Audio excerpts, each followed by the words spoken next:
I know about this car that it's a non-runner. It has a big problem with the engine. I don't know exactly what, but we definitely need to pull the engine. The X3 is my daily, and I will tell you more about that in a different video. But for this video, we are focusing on the 550i. The rear bumper was missing. I was able to find the second-hand one, just a different shade of color, but it will be painted anyway. Other than that, the car looks very good on the outside. I'm really excited to start working on it. And before we can do that, we have to give it a quick wash, because these particles of sand that are on the car can scratch the paint a lot. But let's have a quick look at the interior as well. This is the M Sport package from the factory. It's only 50,000 miles and it does look really good. It's a little bit dirty, but it looks good for what this car is. It's not fully loaded, but it has some really interesting options. I don't like the wood trim. I think we will take care of that once the car is running, but for now it's fine. Let's have a quick look under the bonnet and let me show you what we have to work with.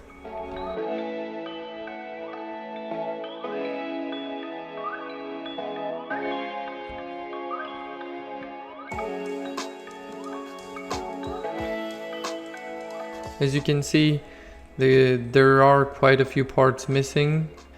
Some of them are in the trunk of the car and some of them are completely missing. But no problem, since the engine needs to come out anyway. We'll find out exactly what we need once we have a good working engine to put back in. For now, this is the state it is in, and I'm happy with what I have. If it wasn't broken, I wouldn't have this car.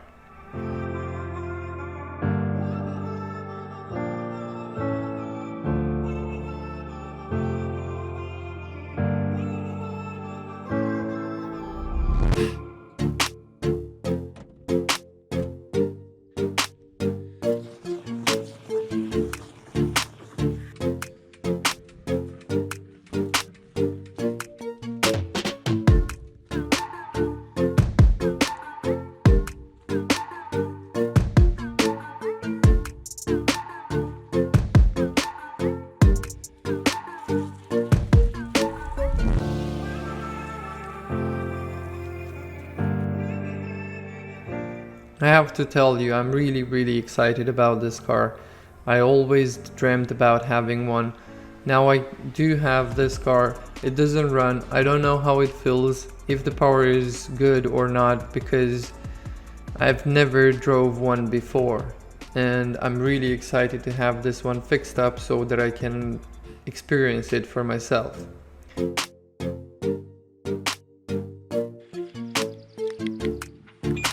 Now I'm gonna use the X3 to pull the car into position and hopefully roll it downhill into the garage. I'm gonna hold it slowly with the strap so that it doesn't go too fast and uncontrollable. It's almost 2 tons, so it's difficult to deal with this alone, but I have this X3 that helps me a lot with the process.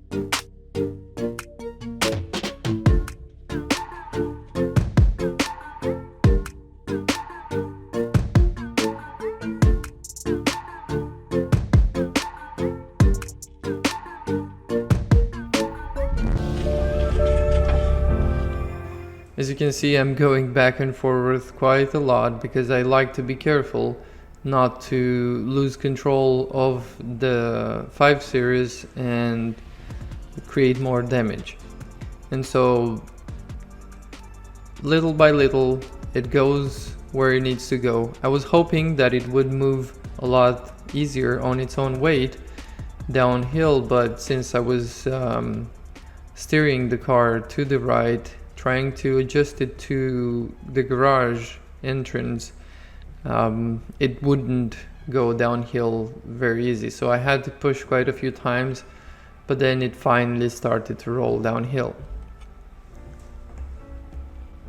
It was a little bit difficult to get it over the edge of the garage. There is a little bit of a step and it had to be pushed a little bit. The front wheels went over the bump quite easy, but the back wheels, as you can see, really difficult because all of the weight is on those wheels since the front end is up. Now, a radical idea was to just pull it out and just release the tension so that the car rolls down on its own weight, and it did work. So I'm really happy about that. The car is in the garage now. We can start working on it. Let's have a quick look around. Let's see if I would have enough space around it. I have to make sure that everything is where it needs to be, because once I get it up in the air, I won't be able to move it anymore.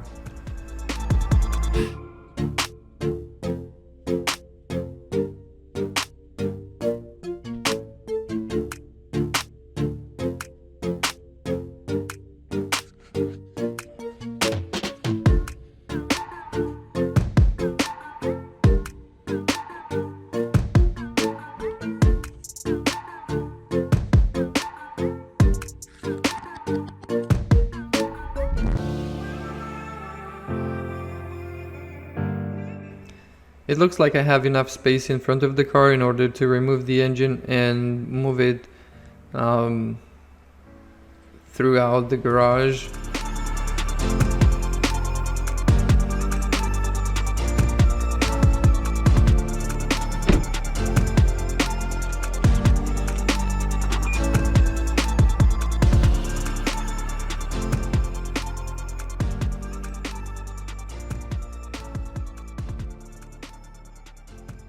There are some scratches like this, but I think this will polish out. And scratches, they're a little bit deeper. We'll see what we can do about that. It's just put in place just like that. It's not completely mounted. It was just to see if it will fit. Of course, there's like little scratches on the surface, but not bad. Like this, with a really good polish, this would look really good. On the interior, this looks good. It's dirty, but not terrible. I've seen a lot worse than this. This is okay. The only concern I have is with this smudge, the purple, blue, whatever smudge here. I don't know what this is. It looks like some type of paint, but hopefully it will come out. We'll do something nice with the interior. Let's see. This is called service position, so you can work without hitting your head on these. Now this engine needs to come out all together. I don't want to try and fix it on the car. I want to take it out and fully rebuild it, just touch every bolt and make sure everything works. As you can see, there's some stuff missing like this here, and this, it's different, and there's clear signs that this was worked on and then just put together really fast. So I'm expecting really bad damage on this engine. We might have to buy a new engine. We'll see. But it's a complete engine, so we'll take it apart, see what the damage is, and we'll take it from there. If we need to buy a second engine, then I'll find an option. But I still want to rebuild this engine because it has 50,000 miles on it. Something went really bad, but the other parts on it, they're not really bad since only 50,000 miles. So if I can, I want to rebuild this one. We'll see.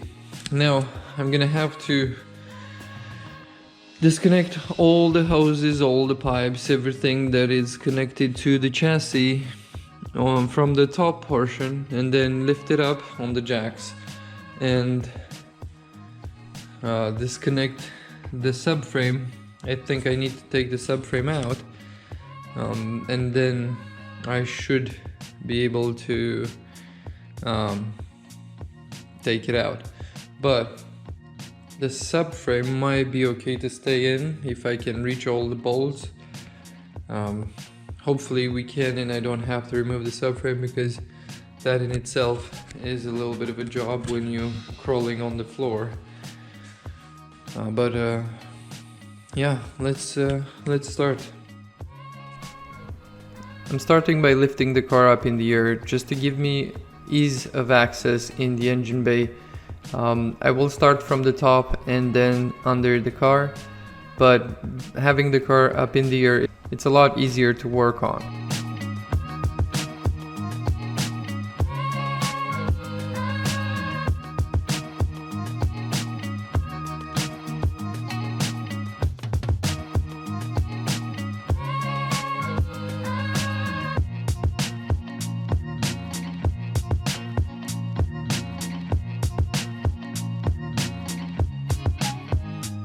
I'm starting by removing the plastic covers on the side.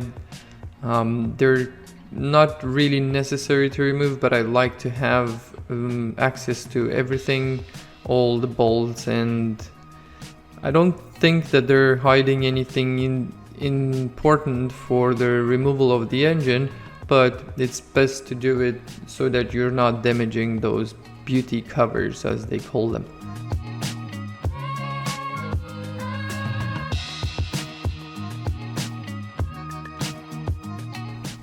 While I'm removing these engine parts, I like to take some pictures when I know it's going to be complicated to put back together, and this way I make sure that I can go back and see how they work. I'm removing the coolant reservoir and the secondary coolant reservoir as well.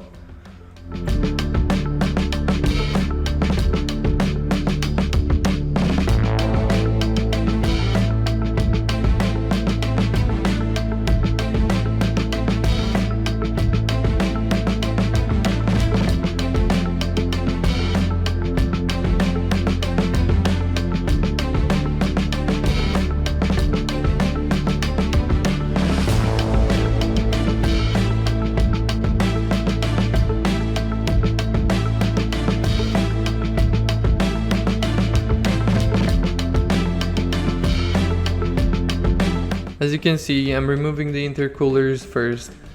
They will create a lot of space between the engine and the radiator. Both throttle bodies need to come out. It's probably okay to leave them in, but I don't want to damage them, so it's just 4 bolts, easy to take out, so why not? The fan shroud can easily come out as well, so that will give me even more space when the engine needs to be pulled. I'm trying to manage these hoses as best as I can. I don't want to remove unnecessary parts. It's gonna make it a lot easier to put all of it back together if they're connected to one end. Some of them do need to be disconnected all the way, but some of them can stay connected to the car. So this way, when you put the engine back in, you kind of see where they are supposed to connect to. Because of their length and their curvature, you would kind of anticipate where it will go. It's a lot easier to put it back together.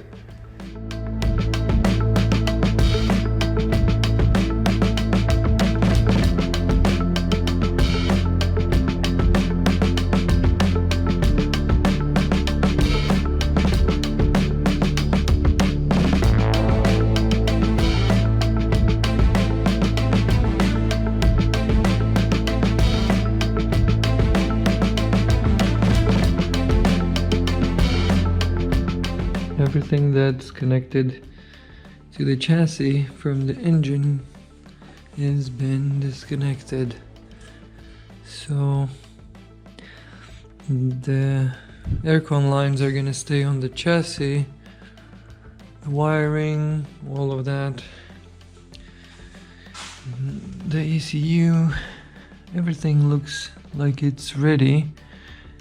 It's still connected to the engine mounts and the gearbox, but that's probably what I need to do next. They don't need to be snagged, so they need to come this way.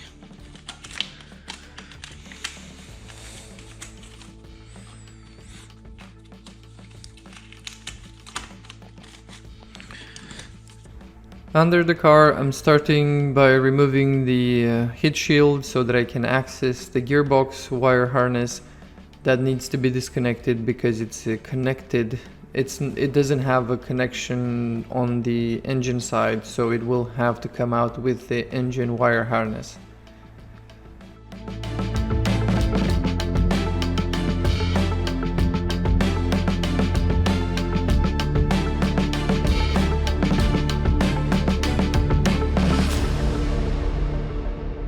I'm trying to disconnect the torque converter from the engine side by turning the engine little by little and reaching those bolts through the access hatch, but unfortunately the engine doesn't turn all the way, so I can only reach 2 bolts, and that's not enough. And so I moved to removing the bell housing bolts. This way I can remove the engine with the torque converter.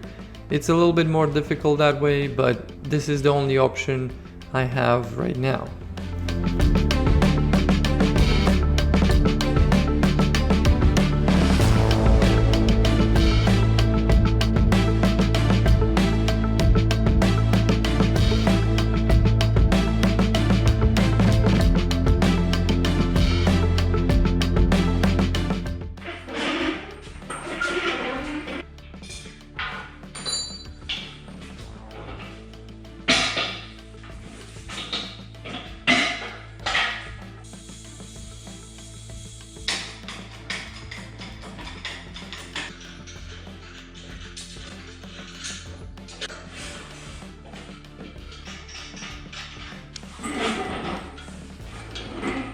When you're pulling the engine, just make sure you're doing it slowly because you have to check everything around. Here I'm checking all the wires that might be trapped, the hoses that are still connected, and trying to look under the engine as well while it comes up to see if I forgot something. And in this case I did forget some things, and I was able to disconnect them without breaking anything. And finally the engine was completely clear, and I could just lift it on top of the front bumper and move it out of the way.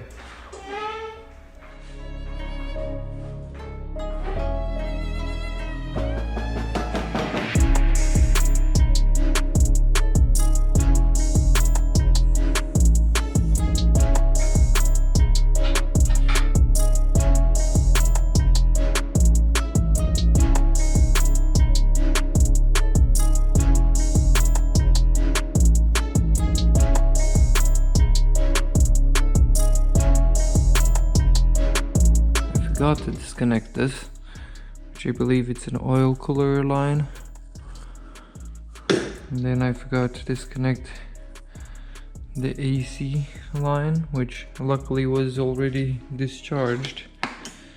I hope there isn't a problem with it, but we'll find that at the right moment. For now, this engine bay needs a really good clean.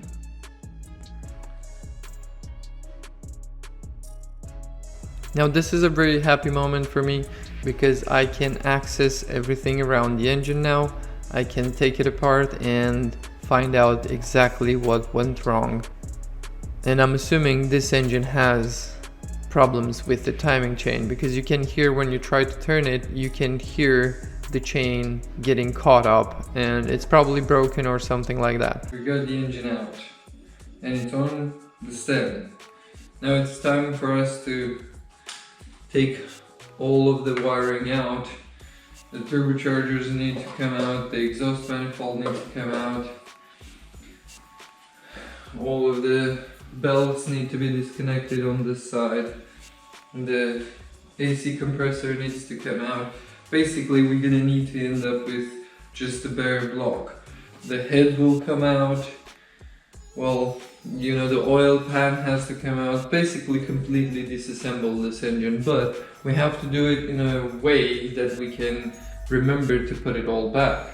So there is a method that I'm using every time I do something like this. I mean, I've only done it once, this is the second time, but I did some research. I know a little bit about what to expect here, but we'll learn. We'll learn together. My way of making sure that I know the order of all the parts is to arrange them off the engine in a particular order. Like if I take one part out, I'll put it starting from left to right on the rack behind there. So I will know which part comes next when it comes to put it back onto the engine. So it's like the exact reverse of what I'm doing when I'm taking it all apart. So it makes it easier. You store the actual part with its bolts. So that's what I've been doing and it turns out to be really effective. Some people like to bag them, tag them, but I think that's just a waste of time. Just like go on and get on with it, you know?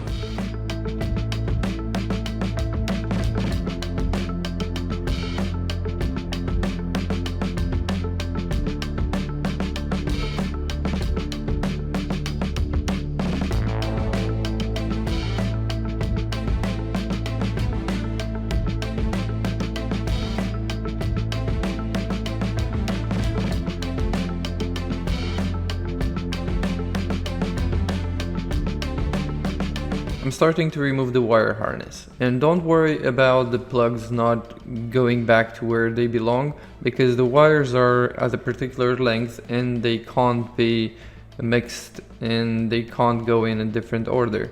And just to make sure, just take some photos if you're gonna do something like this.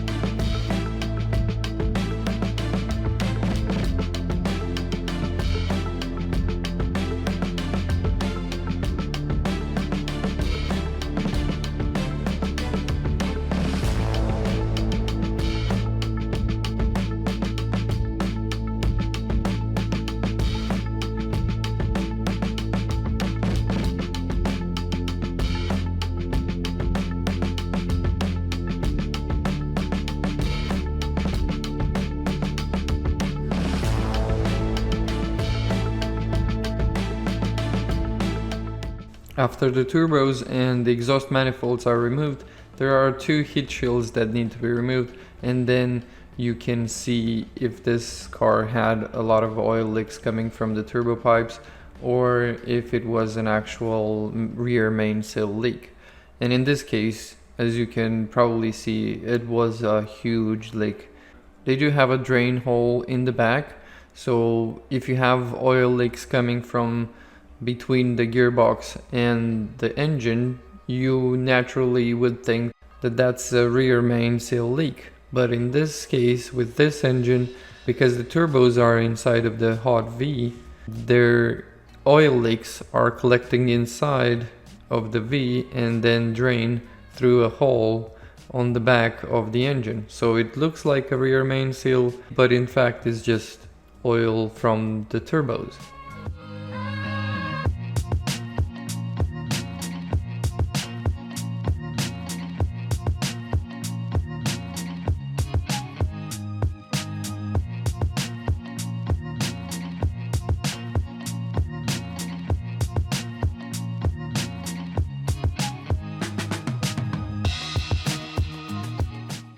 have a special puller for the injectors, but we might be able to pull them out without the special puller. We'll see. And you usually use like a slide hammer, you just thread it here and slide it out, but I don't have that, so we'll have to be creative about that. There's obviously some like broken bolts in there, like it's proof that somebody worked on it before. I found a way. Apparently it's not bad to buy the actual puller, but I found a nut that fits and this L-shape bracket from the engine lift, so I can bolt this to the injector and then I can put this crowbar through and use the hammer to hammer on the crowbar.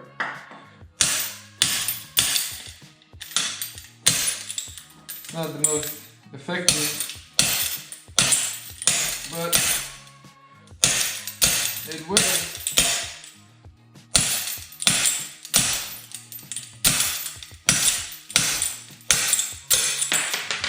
Do the job. Simulating the slide hammer.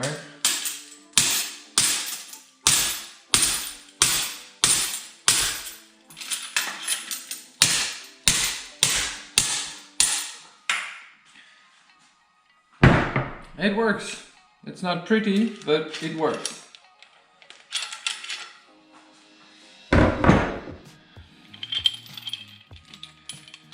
So we got all of them out.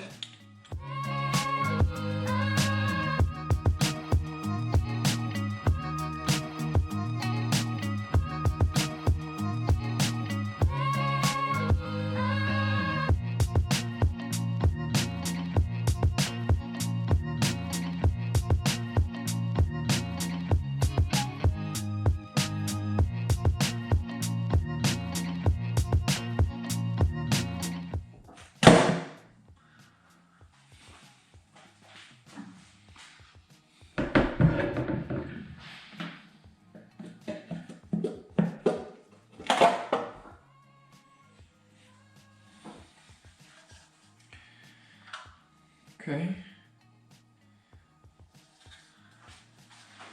That's promising.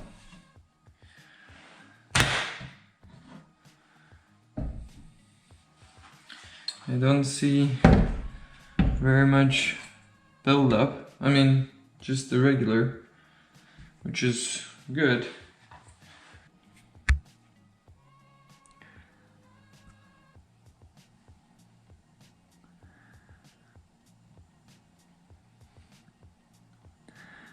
Their mirror finish.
Okay, now there's two O-rings here for the solenoids.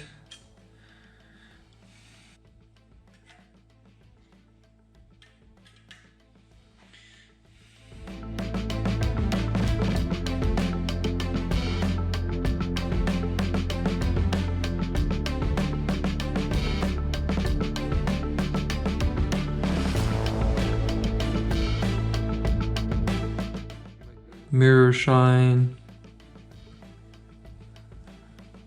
and then you just see it. Boop. What happened there? One of the rocker arms is not in its place. Is this rocker damaged as well?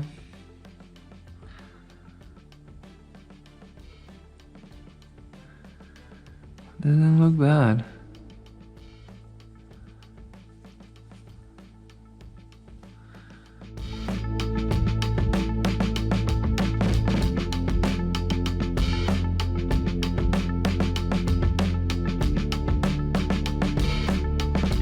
Okay, now we have the timing gears removed, the chain tensioner removed, and we can go ahead and remove the head, which means there's the main head bolts, and also I see only two smaller aluminum ones in the front.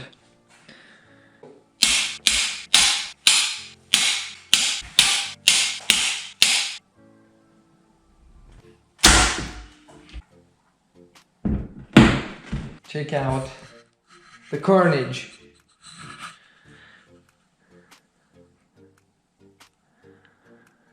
Yeah. Unfortunately, I think that makes the whole block unusable. So we definitely need a new block.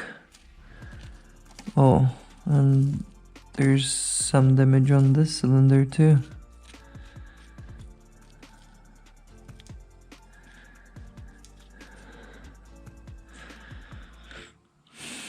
That's a shame.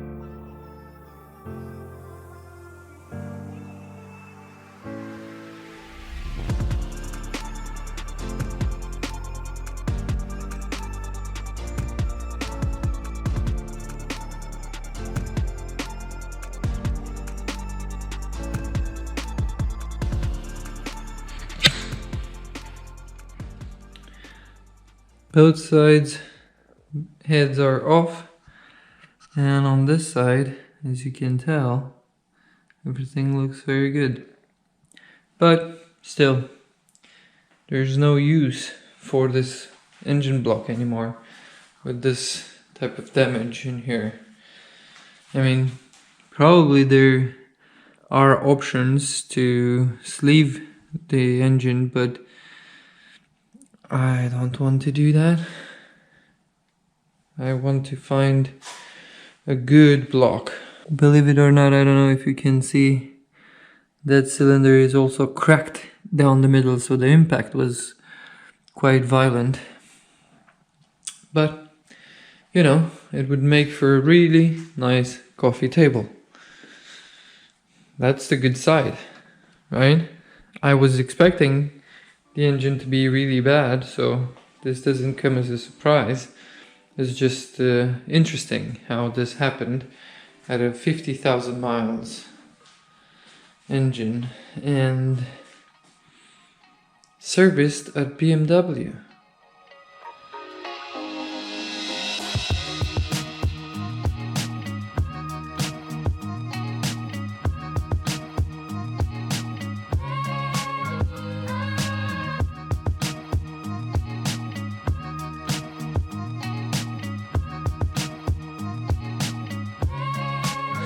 Look at that.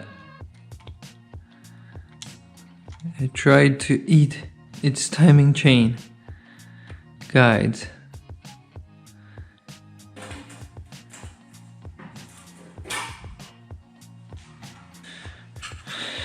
Of course, timing chain guides everywhere. Absolutely everywhere. Now, I'm happy to say that I found a second engine. It is seized, but I think we can save the block from that one.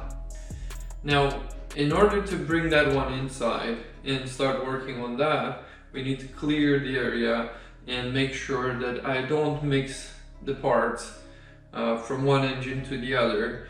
But for now, we need to take this car out because there is not enough space there to move the crane to bring in the engine.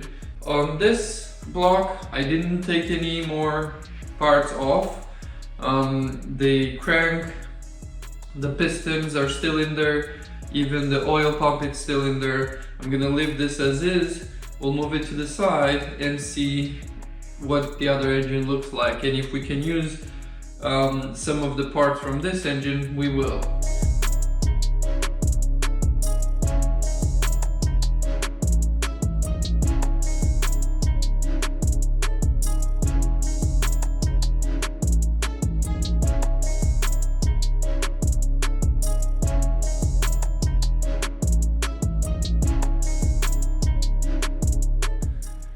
I was able to move it close to the wall, so that means that it will clear. The crane just cleared through, but we'll see if I can pull the engine or I need to bring the car more inside. But just so you have a quick look,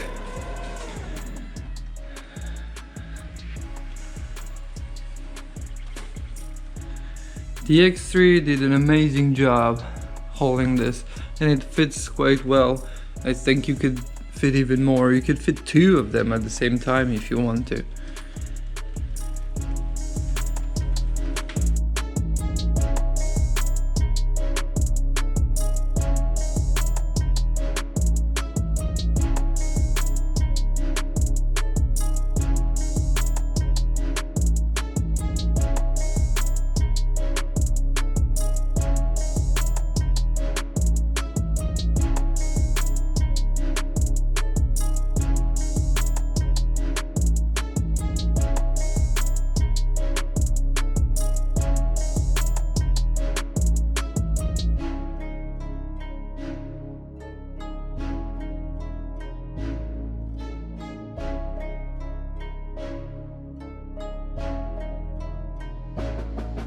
We have the donor engine on the stand. As you can tell, it's not in great shape, but I'm happy to try. This was not an expensive engine. This was basically scrap metal, and I'm happy with it so far. We'll see inside if everything looks good. It does have some oil leaks, but I understood that this engine has a lot more miles and it's quite normal. Okay, here we go again. This engine comes from an BMW X5 2013, and this is a seized engine. Now, if the problem is with the crankshaft, then the block should be good. And I've met this amazing guy, Alex. He just takes apart BMWs and broken BMWs and sells the parts off of them. They don't want to deal with the engine parts, so they just scrap them in this condition, right? To me, this is amazing, because if the block is good, then I will have saved a lot of money. You just have to take it apart and see what the condition of the block is. So this might work just fine. As long as I'm rebuilding the whole engine and I'm touching every single bolt, then I don't see a problem with this engine lasting for a long time. By the time I finish with this car, I'll know these engines in and out really well, and I'm happy about that. I really wanted to learn about this car, and now I have a second engine to take apart, so it's even better because now I reinforced what I learned in the first attempt. And hopefully this will make it a lot easier to put everything back together. If the engine was maintained well, then the block should be completely fine. The other parts that wear might not be fine, but we have spare parts from the other engine, so I think we're good to go. Let's take it apart.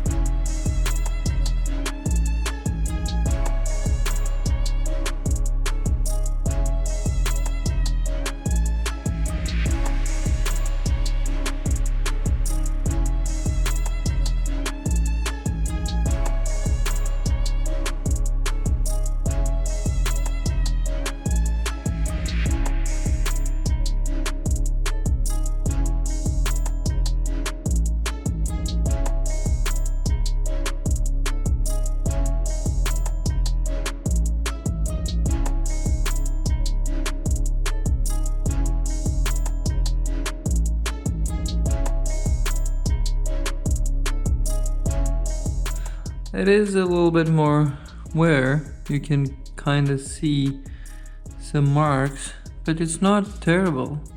The only problem with these shafts are that some of the lobes are a little bit rusty. I think this engine was left outside, uncovered and open, so some of the water got in and did that, but they might still be usable, they might still clean, because just by rubbing my finger I can kind of get rid of some of it. But I'm not gonna use these, that's for sure. I'm gonna use the other ones because they're a lot better. And on this side as well, doesn't look bad, but there are a few lobes that are rusted. On this one, it looks like this guide, it's almost almost in one piece. This one is definitely completely missing, like on the other engine, so it must be in the oil pan. But not bad so far, nothing scary, just the camshafts are a little bit damaged, but we have good camshafts from the other engine. So let's continue.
Look at that.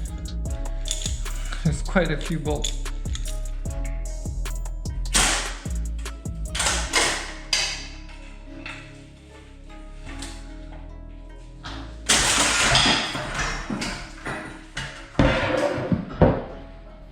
I was quite lucky on that one. The chain got stuck and the head did not hit the floor. But next time I will flip the engine with every head pointing up when I pry it like this so that it doesn't fall.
You know what?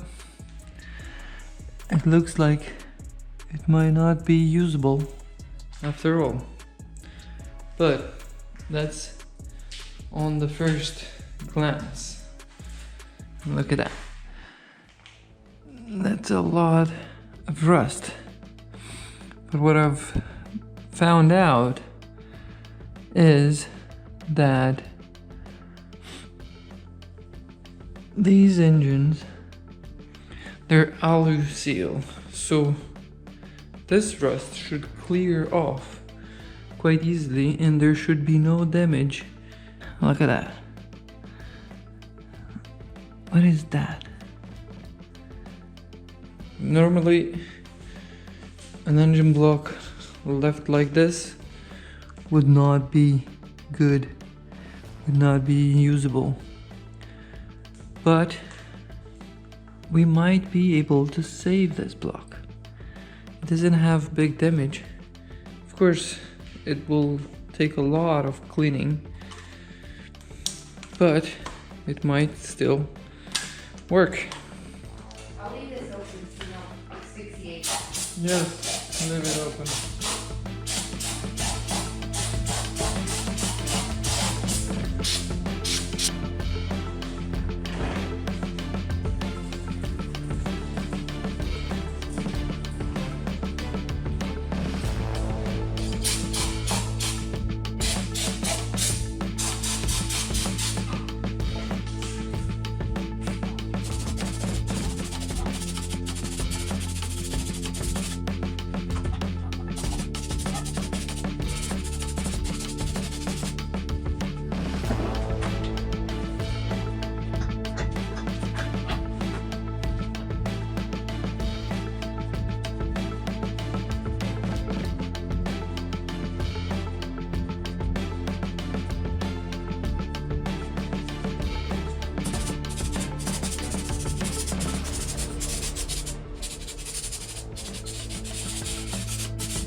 got all the pistons out, and like suspected, look at that.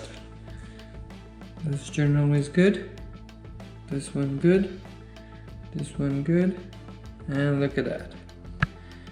That's the cause of this engine being seized. Now, this is unsavable. This crank is completely gone. Now, it does look dirty in there, still, but I'll clean it up and it would be fine. I don't see any major wear, it's just dirt, really dirty. But let's clean them up a little bit and confirm if it's good or bad.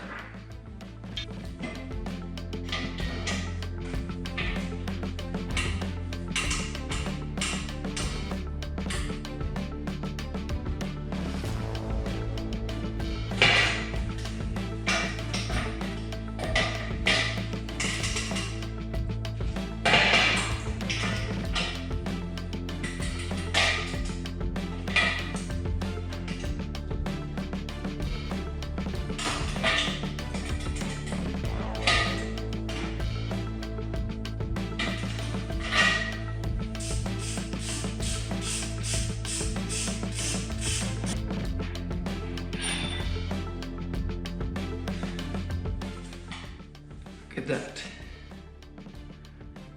That's a big ass bolt. So just to explain really quickly, the crane holds the weight of the engine so this doesn't snap. First. Second, there are two bolts into the crankshaft that with this you hold the crankshaft so it doesn't spin. And then with the strap, I grabbed it from that side so that the engine can't spin. The block cannot spin this way because this strap holds it. And then this leg was moving out, so I had to go with the strap that way so that it holds it in place this way. So now when you twist, it's all kind of held together. And this is the sort of thing you have to come up with in order to compensate for some of the tools or for, let's say, a body. I think this bit could be part of those videos where it shows why men live shorter lives than women. I don't know.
I don't know about you, but I'm really happy with the result here.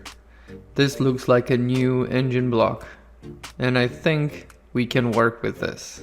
I'm sure some of you doubted it when they saw the heads coming off with all of that mess inside, but since this is made of aluminium, it should not rust. It does have a little bit of stains on the surface of the cylinders, but it's just some stains. If this engine runs for a couple of days, the cylinders would look perfect inside. So I'm really happy, and I will definitely use this block. And we just need to go ahead and sort out the other parts and decide what we're gonna use from the old engine and from the new engine.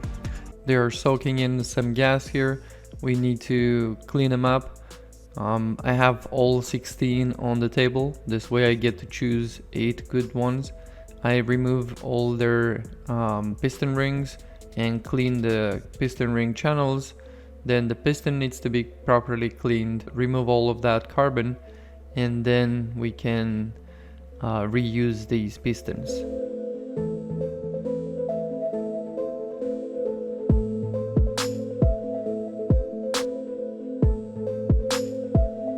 This is how the block looks, the crankshaft, and look at the pistons. They are pretty much like new.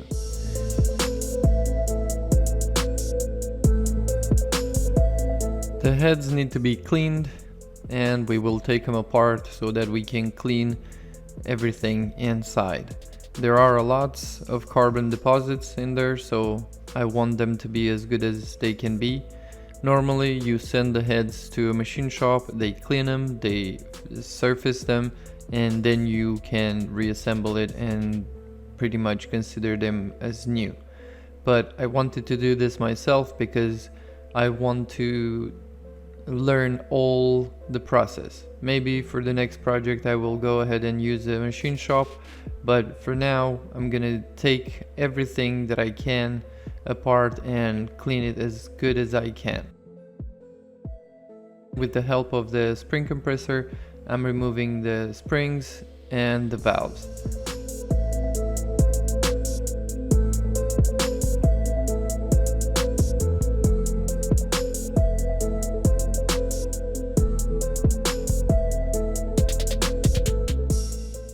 This is how the head looks without the valves, and it's dirty, it needs to be cleaned. It takes a while to clean all of this deposits, but I'm willing to use that time and take care of this part. Now the valves, they look really bad, but they're not as bad once they get cleaned. You will see that in a bit. But just have a quick look at these. They're like completely full of stuff. I don't even know what to call this stuff, but it's deposits for a long time. And I'm guessing that the valve stem seals were leaking, and so this is how everything got in this condition.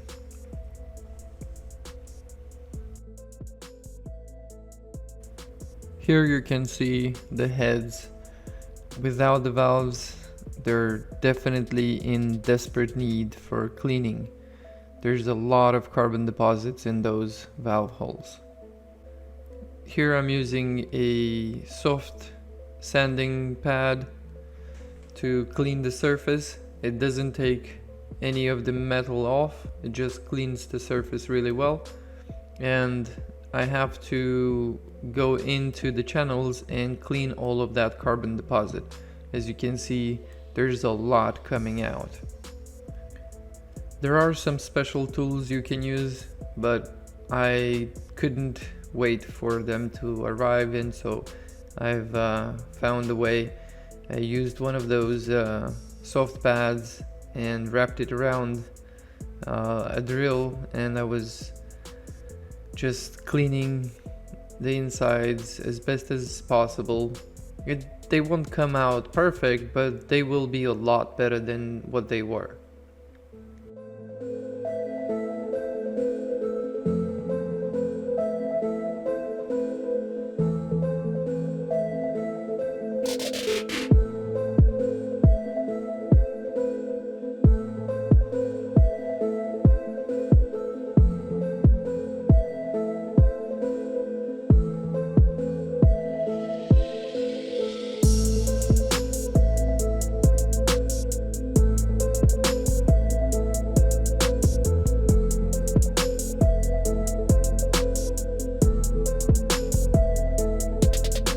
And this is how I cleaned the valves. I used a drill and a soft pad and just, you know, some sandpaper where the deposits were too difficult to remove. And as you can see, the valves look pretty much like new.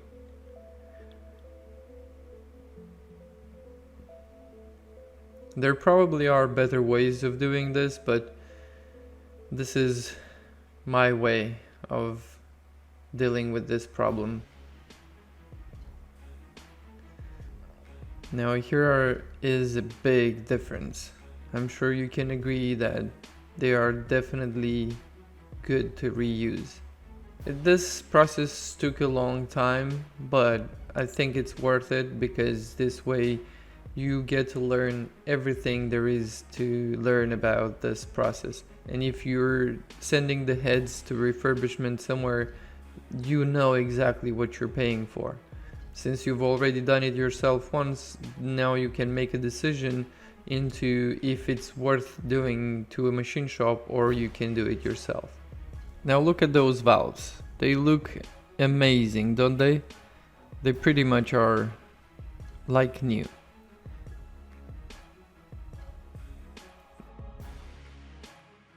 I'm using compound paste to smooth out the connection between the valve and the valve seat.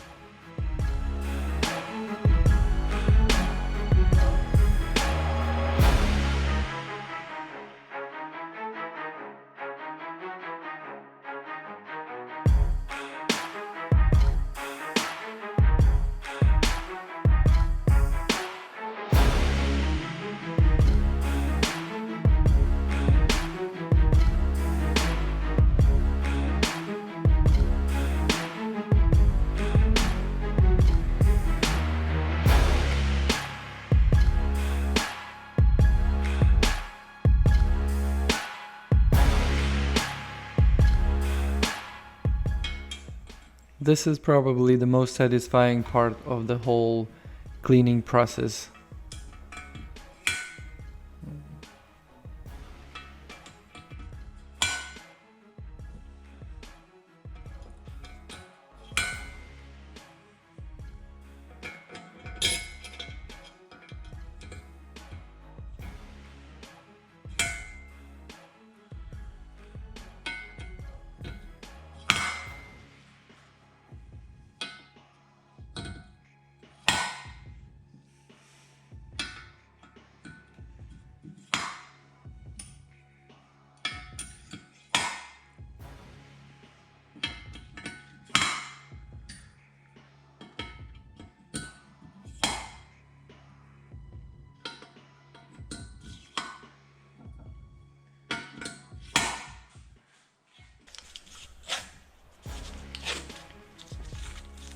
I'm using some tape to hold the valves in place until I get the springs and the retainers back on.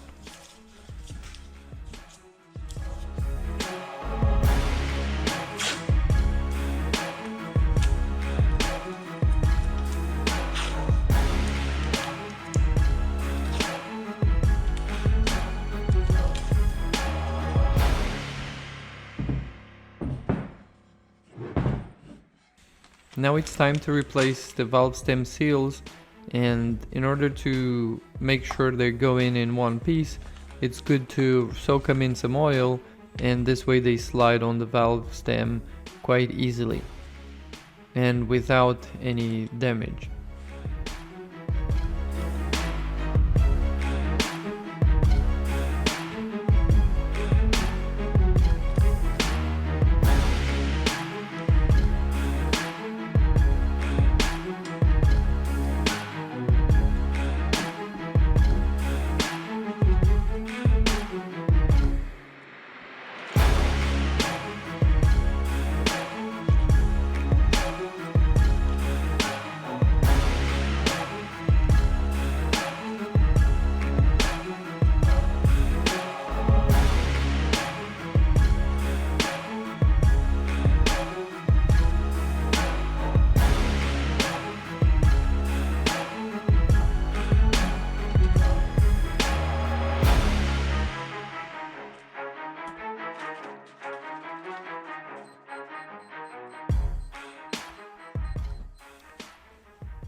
Here I'm using a spark plug socket to push them all the way down where they need to sit. It's probably the easiest way to get them to their position. Now the valve spring have to go back on, and of course the valve retainers. If you don't have one of these tools, the spring compressor tool, it's quite cheap to buy one online. There are different ones you can buy, but it doesn't really matter if it's high end or not. It just pushes the spring down and it helps you to replace those retainers. Now before I'm installing the camshafts back on, I'm using a little bit of oil just to make sure they're lubricated for the few turns that I'm gonna do for the timing of the engine.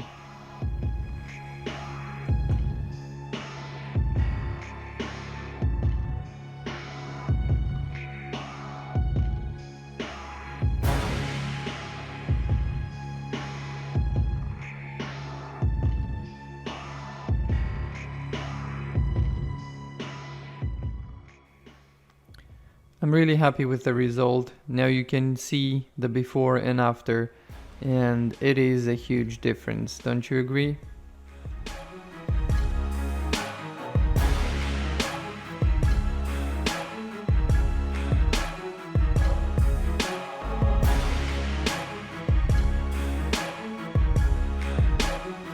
Now the second head has to go through the same process, but with the magic of editing, you won't have to go through all of that again.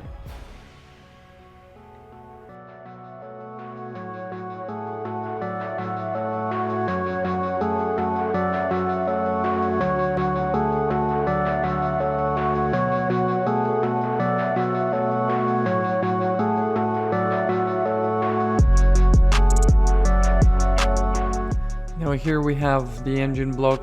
I've added a piston in there just for the looks, but the crankshaft is ready to use, the pistons are ready to use, the main caps are ready to use, bearings are there.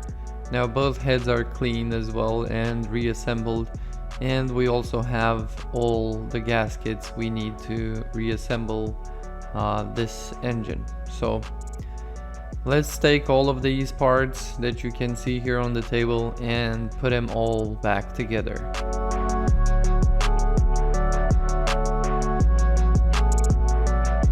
And we are starting with the main bearings. They need to be properly aligned and pushed into position. I'm also using assembly lube, and then I can drop the crankshaft in. Make sure that it spins easily. Then the caps come on. These caps are a little bit different. They have 3 bolts on each side, so basically 6 bolts per cap. And there is a little bit of a difference in the process of tightening them down, but it's not that difficult. You basically start with the big bolts and you have to torque them, and then you go with the second row of bolts and those need to be torqued, and the third row of bolts, they have a sleeve and that sleeve needs to be pushed in until it touches the block, and then those bolts can be installed and torqued to spec. Now I haven't added the torque sequence or the torque specs into the video because I'm doing this for the first time. I don't know if I'm doing it right, so I don't want anybody to follow me by letter. I just want you to Google your information and make sure you're following either a repair manual or the best sources you can find. It's really up to everybody how you're going on about this process, but if you're here just to see how the puzzle comes back together, I'm sure you're not interested in all of that small details. Of course, these bolts, they do need to be torqued to spec, otherwise the engine would not be happy at all.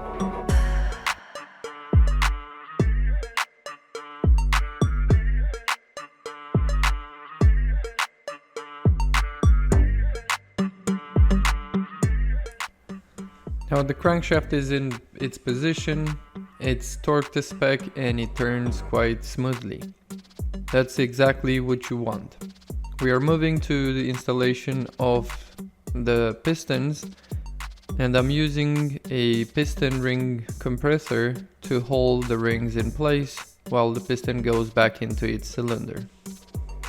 Since this is a V8, two rods connect to the same journal, and before you torque the connecting rod cap, you should have both connected to the journal. This way they can't move side to side when you're torquing to spec.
After all the pistons are installed, I'm turning the engine just to make sure it's still turning smoothly and make sure that there is no play, no weird noises coming out of it.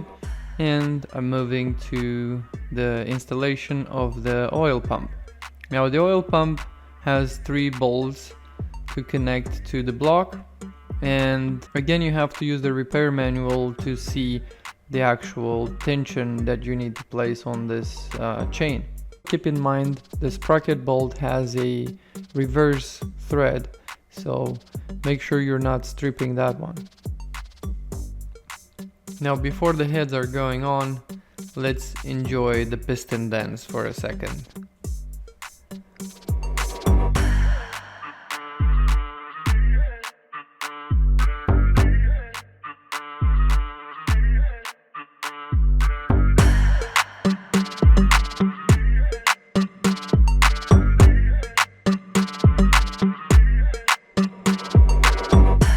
This engine has 2 timing chains and both of them have 2 guides. You have to check the repair manual to see exactly how they go, but it's quite easy to understand. The timing cover, I can only suggest this, but some people would say it's not necessary.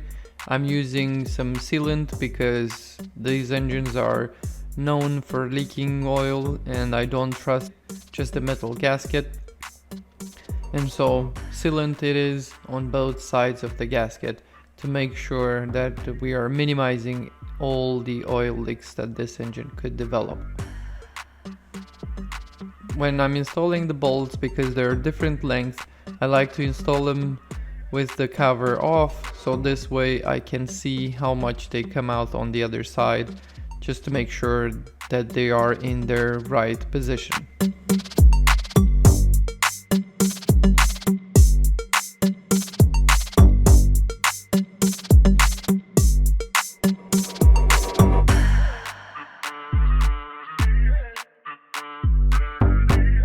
Now we are moving to the oil pan gasket, and even though the gasket is new, I'm still using sealant for the same reason. I really don't want this engine to have any oil leaks, and so I'm using a thin layer of sealant on each side of the gasket. Make sure you're not using too much, because once the gasket is squeezed, that sealant could come out and detach and come into the oil pickup tube and lock or restrict the oil flow to the oil pump.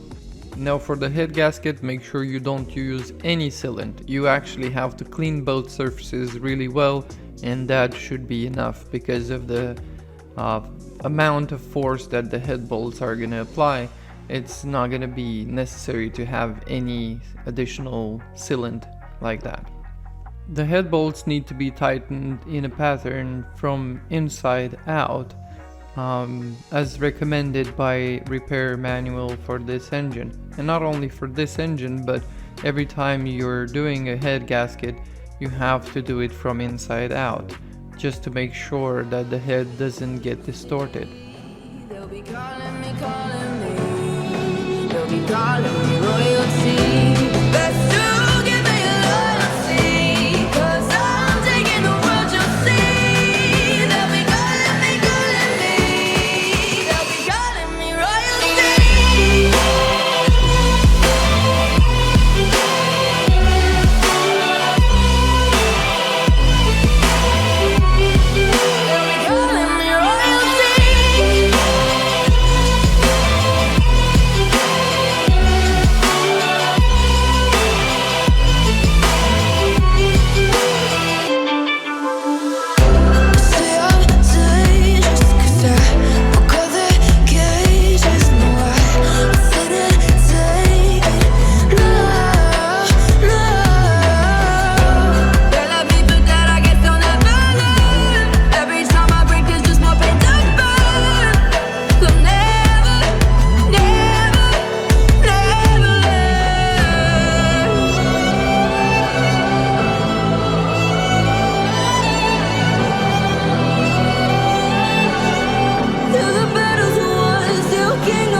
Now with the heads both installed and torqued to spec, we are moving to the camshaft sprockets. They both have a way of being tightened, but for the beginning you just have to put them in and don't tighten them at all. Just get the chain on, and after the timing tool is installed, the bolts can be properly torqued to spec.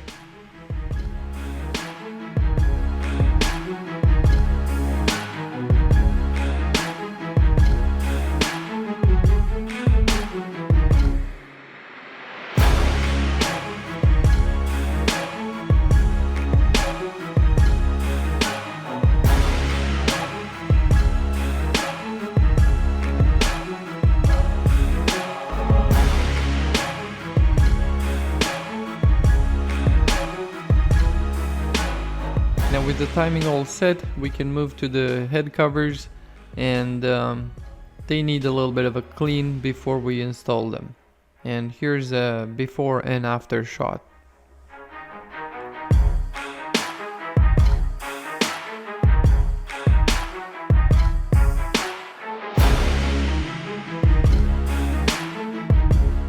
With the timing tensioner covers, I used a little bit of silicone as well, just to make sure they're not leaking. As you can tell, there's still some signs on the covers from the leaks that happened in the past. I tried to clean these as best as I could, but I guess this is the best it's gonna get. These are the Vanos solenoids. They need to be cleaned and reinstalled.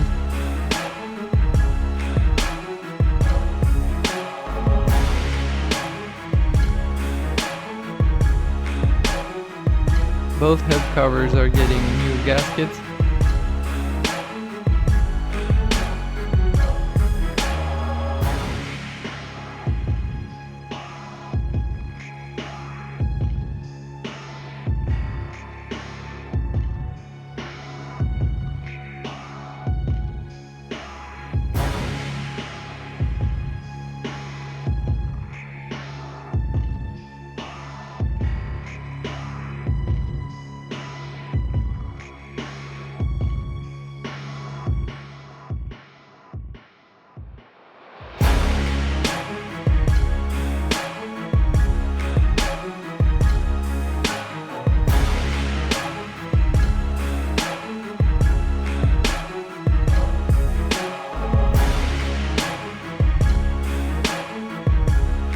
The high pressure fuel pumps are installed and torqued.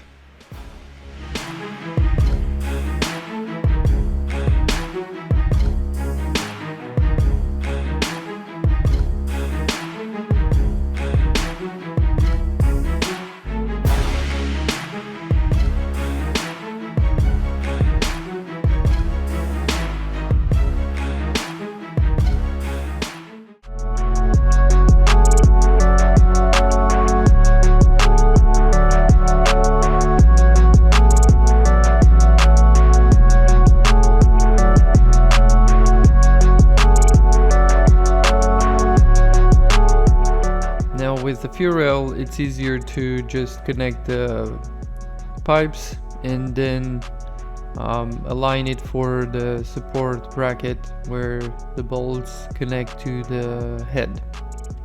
We're moving into the valley pan. We are installing the vacuum canister first, and then we are moving to the oil feed pipes for the turbos. Now, when you install the feed pipes, it has a few crush washers that need to be replaced, which I did.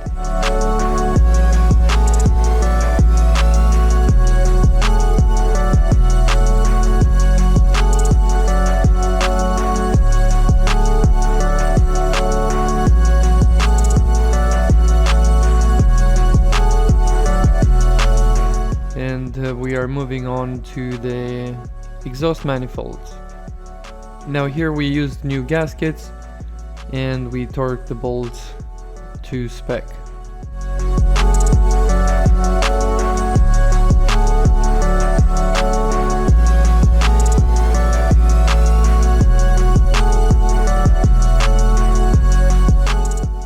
Intake manifold is cleaned and ready to install.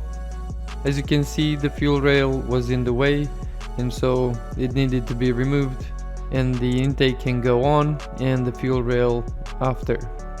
Even though I kept that order really well, I still ended up installing these parts in the wrong order.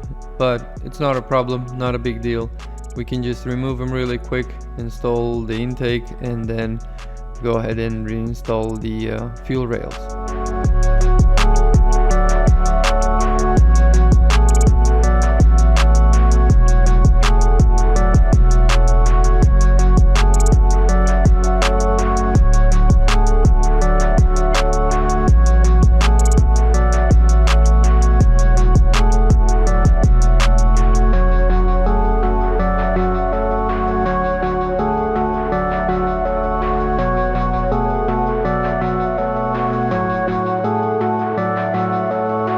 Now, on this side, as it turns out, it's not the correct order either, because there is another part that needs to go before both of these two parts, before the intake and before the fuel rail. And so it's gonna come out one more time before we can move forward.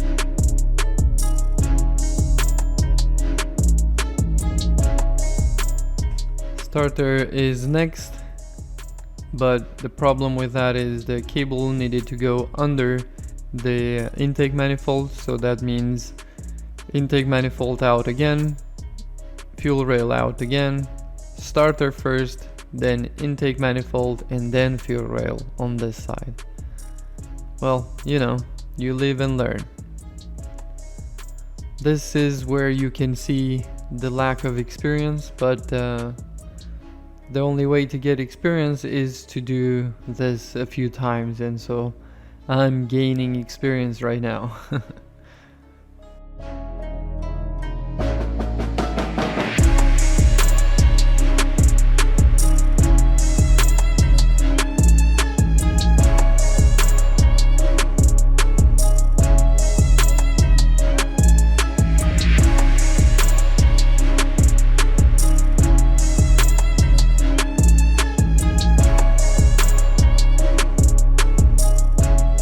Now the vacuum controller needs to be bolted in, and to connect the vacuum hoses back up, I had some pictures from when I removed it, and I checked them and I could just follow that. The AC compressor needs a little bit of a clean and it can go in. It's just held in place by a few bolts.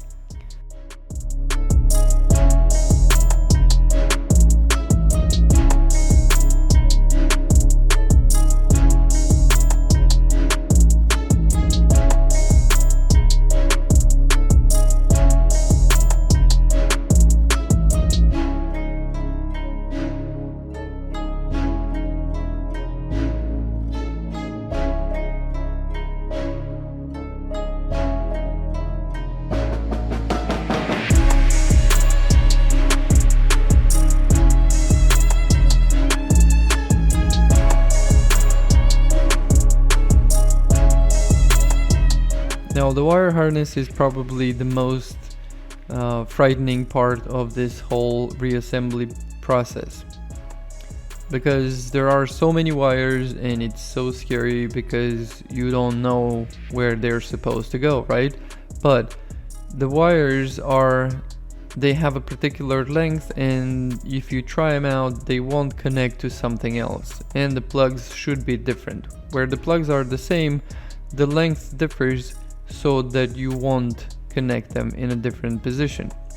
And so I started from one end and connected everything I could, and then moved to the second head and connected there where I could, and left the rest of them unconnected, because once you get more parts on the engine then you can see where they do connect.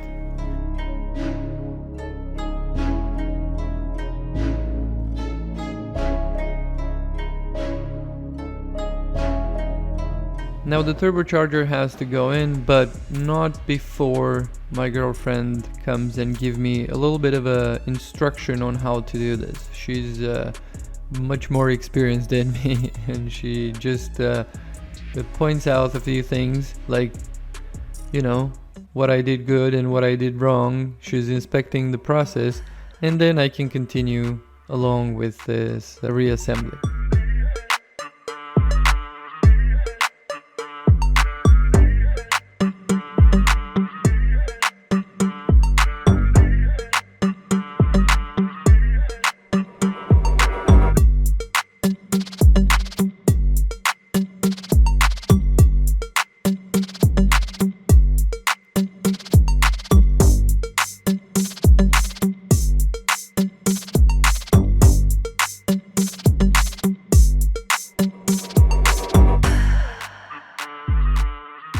I've also connected the water pump and some of the hoses, the belt back on, and now we have to go and connect the intercoolers.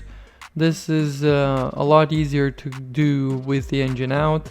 You don't have much space once the engine is on the car, but apparently you can install the engine with the intercoolers on and it's not gonna create too much problems.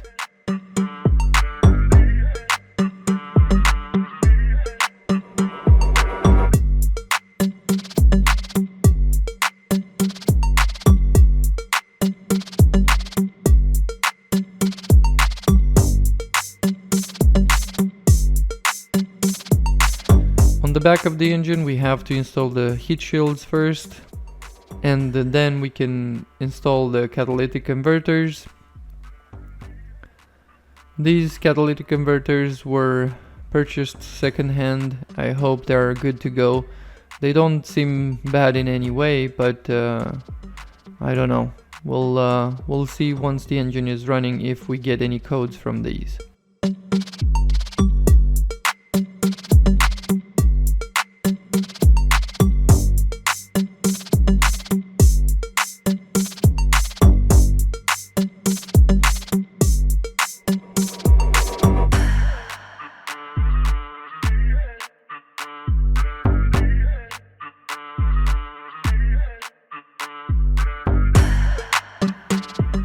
Also, the O2 sensors need to be connected. There is a special tool for the O2 sensors which I don't have, but I'm just gonna tighten them as I can, and I will do that once the tool arrives, because I already ordered one. Now this is how the engine looks completely reassembled. I'm really happy with the progress. As you can see, there is a lot more things on it than it was before. We still left the spark plugs out so that when we turn the engine for the first time, it doesn't start. We want to build oil pressure everywhere, and then we can start the engine.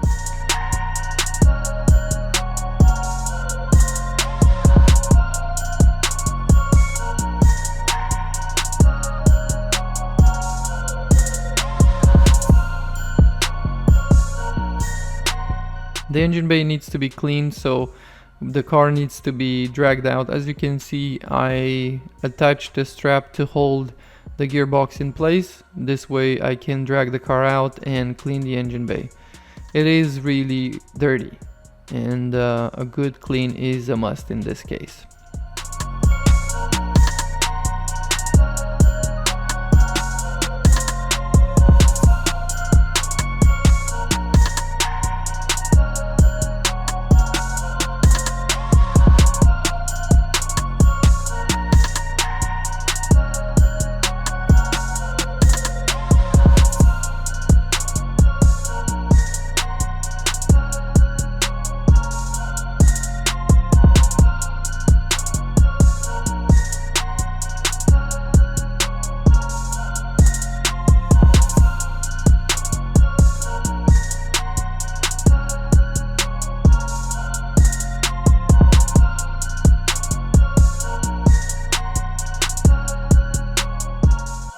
Today I didn't struggle very much pulling the car out because my girl was here to help me with that, and so I was just steering the car and she was driving the X3. So now we are gonna foam all of this, and hopefully it's gonna look a lot better than it did before.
Here we have a before and after shot. I say that this came out a lot better than I was expecting it to be, but it's unfortunate that this won't be visible once the engine is in, but I will feel a lot better knowing that this has been done. So it's time for the car to go back in and we can start the installation of the engine.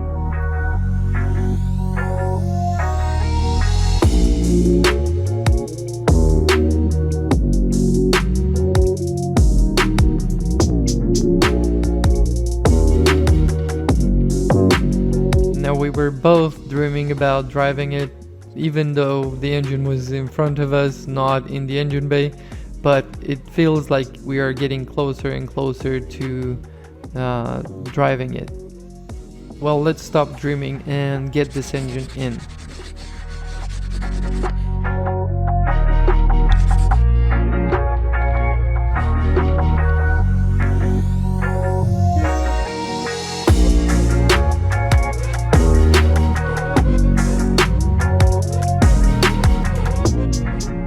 Got the engine done, completely reassembled, apart from like minor things like spark plugs and coils.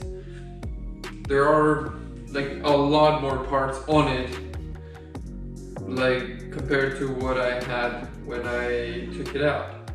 Like the catalytic converters were not even there, so that made it probably easier to remove. Then the intercoolers, the throttle bodies were taken out, but doing some more research online, I saw people do take the engine complete like this out and they put it back in like this, and it should not affect very much. Plus, you needed to move it like this out of the gearbox to move it forward, so then you can pull it out because of the torque converter. But now since the converter goes in to the gearbox, then it's just like probably like this much movement you need in order to reassemble the two together. So I think we're okay with all of this assembled as I did, and it's much easier to assemble everything when it's on the stand compared to when it's in the car. Now the engine bay got cleaned, it's prepped and ready for the engine. At this point there isn't much that needs to be connected back, like the main harness and stuff like this, but the AC lines, not very much, because most of the parts are already on the engine, and this makes it seem a lot easier than what I did in the past with another engine, because I only done this one more time with a 4-cylinder engine, and so to be able to do this was a big challenge for me. It's a complicated mess with the wiring and the hoses, as you can probably tell. This was not easy to put back together, but I'm confident that I got it back where it needs to be, and I really hope that this engine is going to run, and it's going to run very well. It's Frankensteined together out of two bad engines, and I'm hoping that I can inspire others to do the same instead of throwing parts away and buy other parts. Like, why would you do that when you can like salvage parts from broken engines? People just throw them away because they think they're no good, but in this case, that broken engine might have saved me a lot of money. So we don't know, but I am like really confident that this is gonna work, and the way that everything went together makes me feel that confident. Now we'll see. We will have to drop it in and turn the key on it, and then we'll talk about if this actually saved me money or not.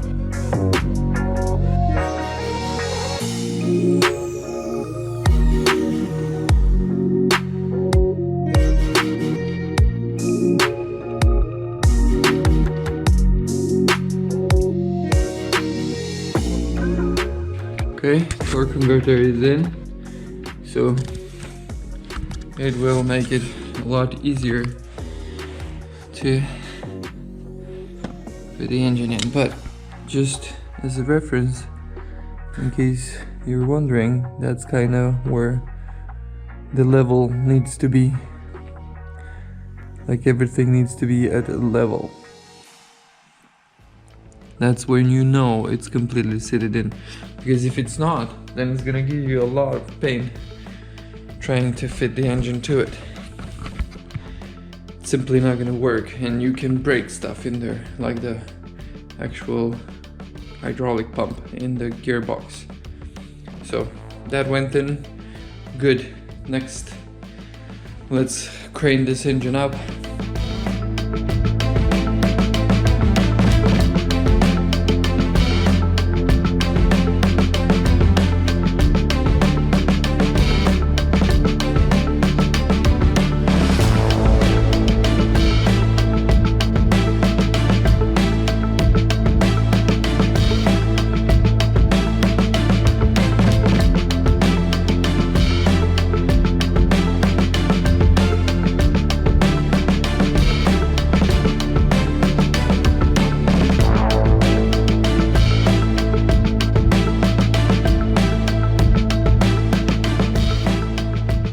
just to show you how close everything is. Like, look at that. Like, that's how close that goes. And this throttle body as well, like that. And everything is completely to the limit.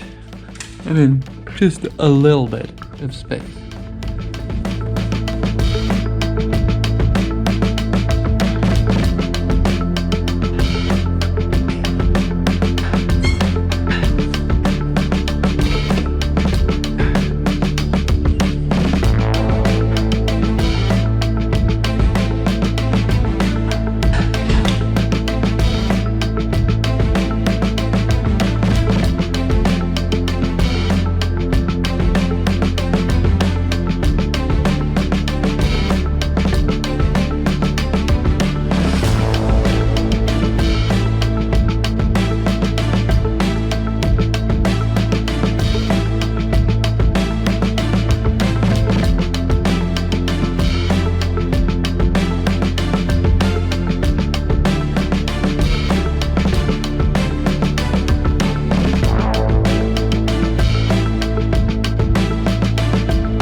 Now, since the engine is connected to the gearbox, I can go ahead and turn the engine and connect the torque converter to the flywheel.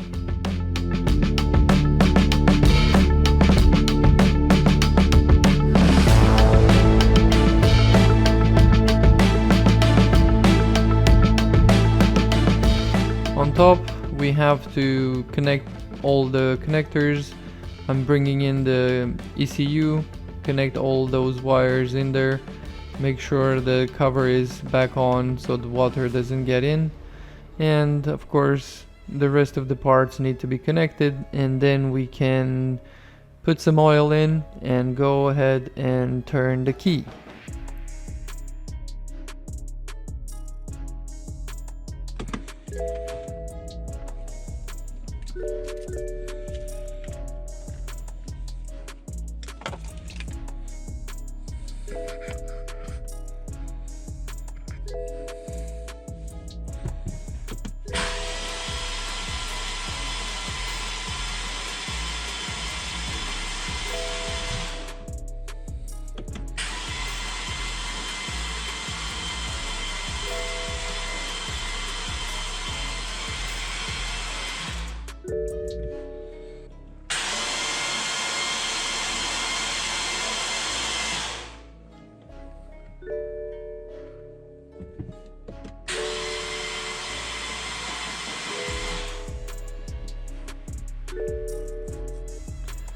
Since now the oil pressure has built up, we can go ahead and install the spark plugs, and we can connect the fuse for the fuel pump, and we can go ahead and try to start it.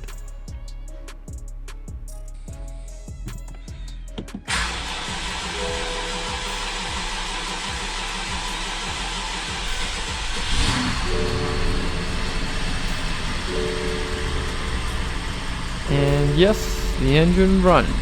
It doesn't run very well, but that's expected.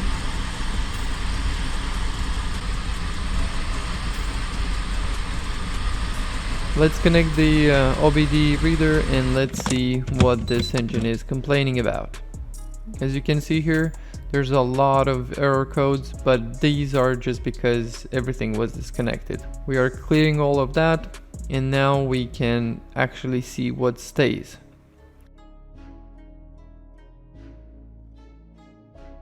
The first error is charge pressure control switch off, and as it turns out, that's something that I will sort out later. I've switched one of the connectors, just one out of all of those connectors got switched, and once I plug that into the right spot, everything is good on that. But it's still misfiring, and we will deal with that later. For now, as you can see here, I tried to drive it, but that's as far as I was able to get, just a little bit out of the garage, and yeah, there was a big problem.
The oil is pouring out really fast. Like, that's a big puddle already. Yeah, so that it's a big fail. That's just not good, but like, what did you expect? You can see the car is outside, so that means it did start and it did run.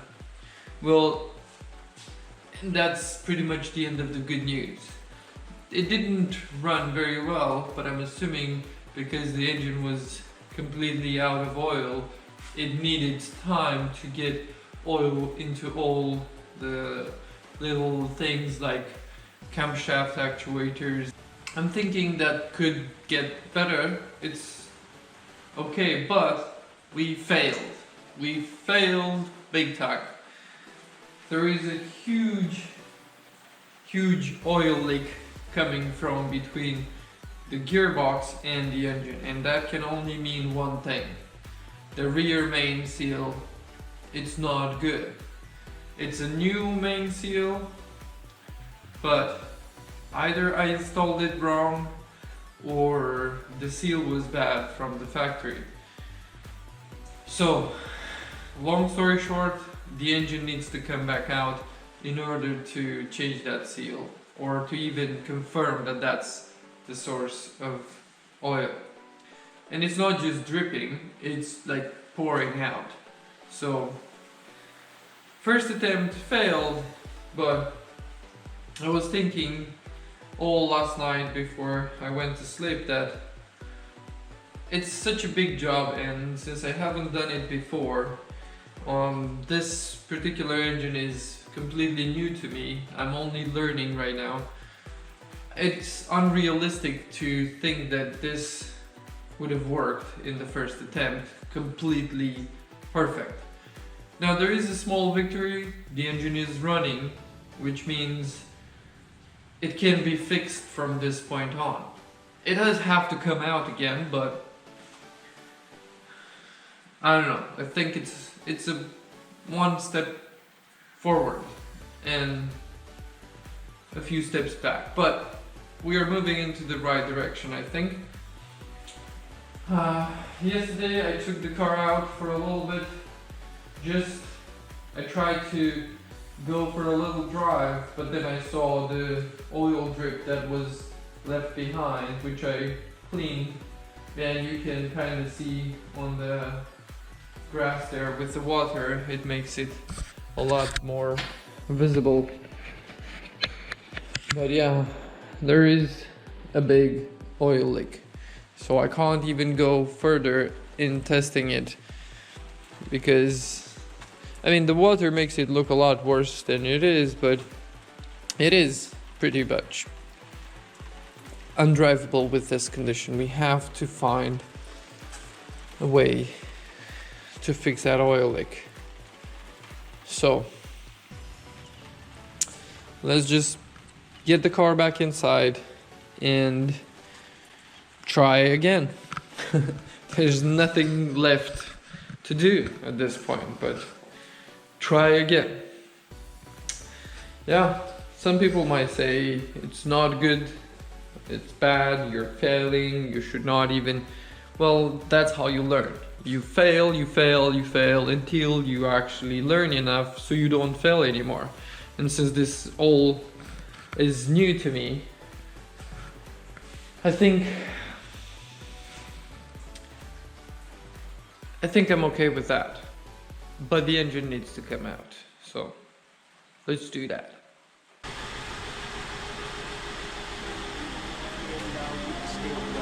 Even when you feel slow, you can still go. Even when there's no hope, you can still go. I never answer to no, man, I still go. Go, go, go, go, go, go, go, go, go, go, go, go, yeah, go, go, go. Hustle hard, hustle every single day. I found both of the seals that I had on the engines that I took apart. So this is the one that came off the car, and this is the one that came off the donor car. And if you look closely, you can see this is BMW stamp. It's been damaged a little bit, but it's showing as being original, made in Austria. And the gasket is like this, exactly the same as the one that I installed, which is rubbish. This is just some stupid plastic that, look, it's just like, this is not gonna hold. And I'm guessing that's exactly what happened in there. It looks exactly like this. And on the other engine, again, you can tell BMW original part. And I think this is made in Hungary, which is okay. They do this a lot in Europe. But look at the seal. Rubber. Actual rubber. Plus it has a spring that keeps tension on the actual crankshaft. Right? This is a lot better. And I am assuming that somebody tried to fix this engine and they changed this part, because actually I don't know. It says 19 here, but it says 02 here. It can't be from 02, that's for sure, but it's 2019, so that means that this part was replaced at some point. The fabrication of it was 2019, so since this car was serviced at BMW, they went in there and they used a proper seal. And it's, as you can tell, it's pretty much like new. And it's very rubbery. It's not dry, it's nothing bad with it. So, since it's gonna take forever to deliver a new seal, I'm gonna try and remove the one that I placed on the engine and replace it with this one, because the one that I used, it's like this. I'm guessing this is their first style, and then when they fixed the issues with this engine, with the TU, then they came up with this. And since this car was serviced at BMW, then they actually used the updated version of the part. But somehow, when I ordered parts, I ended up with another piece of shit like this. So now I have to remove the engine in order to change it, or remove the gearbox, but in this case it's easier for me to just remove the engine.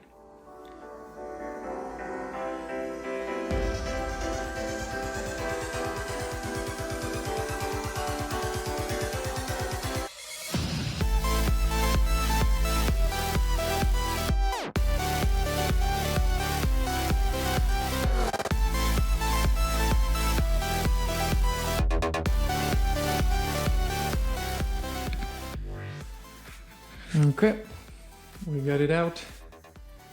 It's a good thing that now I know how to do it, and it only took me like 3.5, 4 hours to disconnect everything and have it up in the air.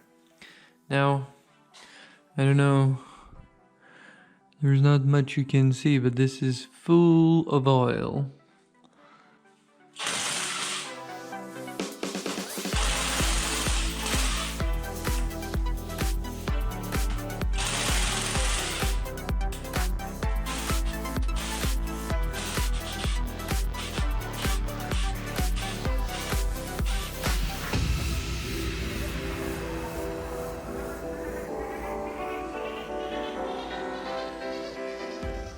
Covered in oil, and yeah, the main seal is completely failed.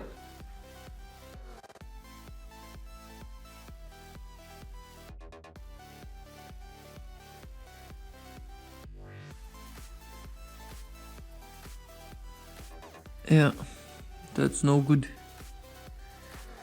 Definitely no good. Cute. Hmm? Gloves on. Got your little suit on. You think it's so cute? Baby, this is like, I'm serious. Oh. I need to get this freaking thing sorted. I Like- am serious, baby.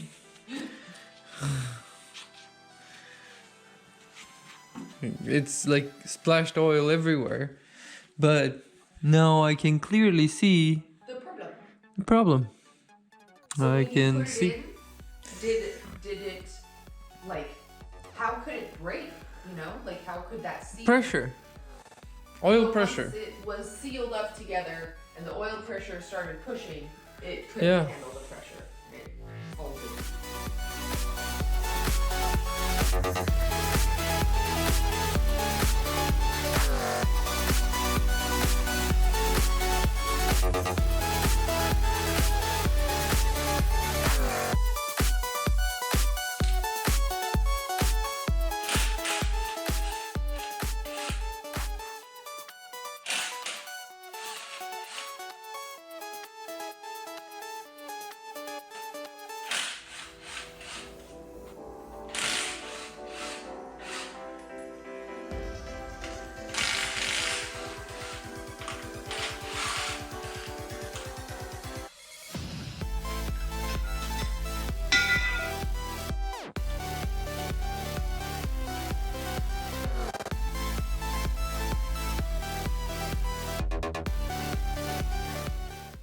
And this is a new gasket.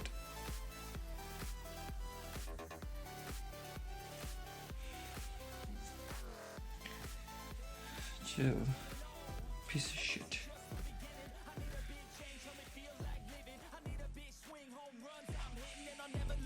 Moving on till I get it on.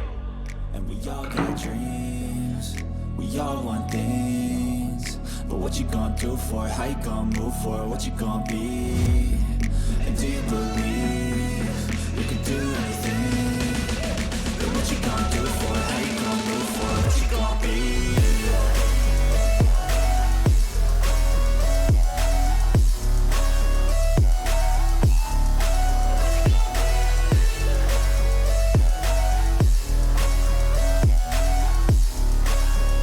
Let's go. Hey. Yeah, this is my life, my strife, my right to fight, to die.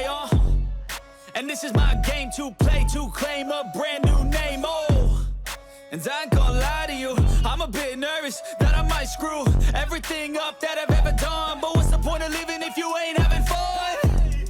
I guess I'll try this, try that, might miss, gotta find what I'm good at. I guess I look here, look there, over where am I scared, where am I at? I gotta make it in this life, whatever makes me happy, know I'm doing things right. We got everything back in as it was. Now the rear main seal is changed.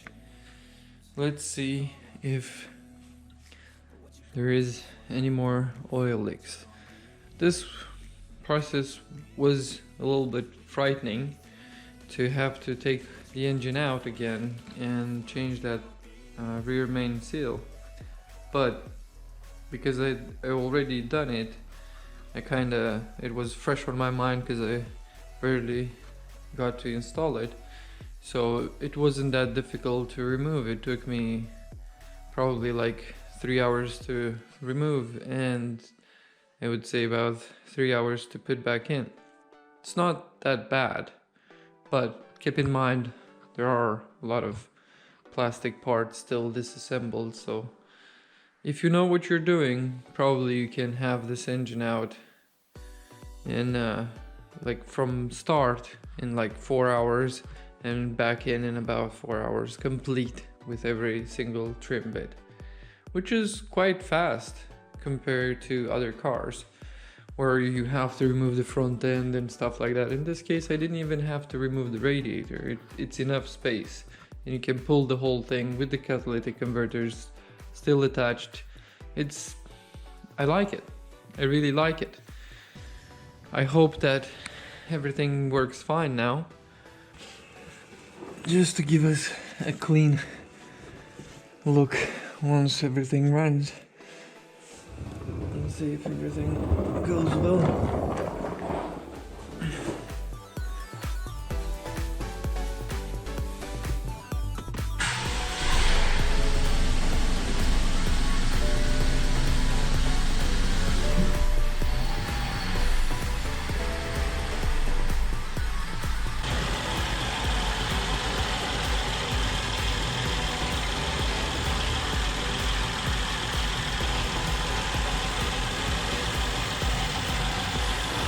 So far, so good.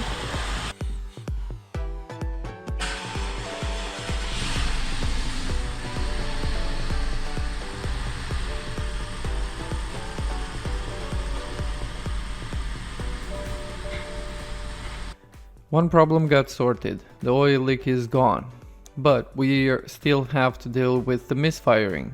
In this case, it's on cylinder number 8, and so I took the spark plug out and used my endoscope to see what's going on in that cylinder, if there is something weird. And I found that the injector was leaking really badly and there was a puddle of fuel in there. But that wasn't a big deal. I went and I bought a second-hand injector, installed it, and everything went well. I've also switched the charge pressure control switch to the right position, and I got rid of 2 big errors. Of course, topped it up with oil, and everything was good to go. And so we are taking it for a drive.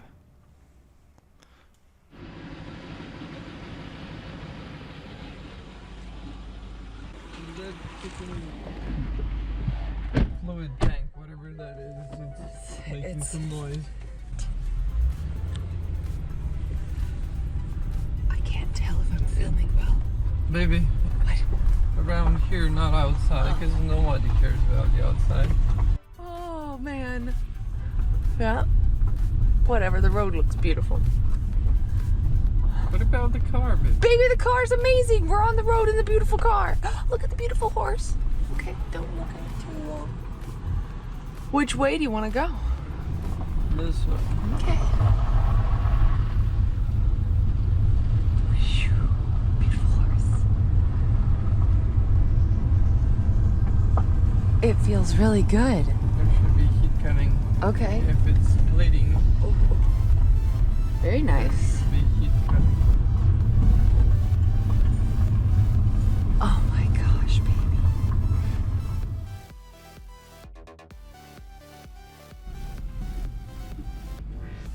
That thing is still complaining. But it's not bad. Not that bad. We have heat. Yeah, not enough.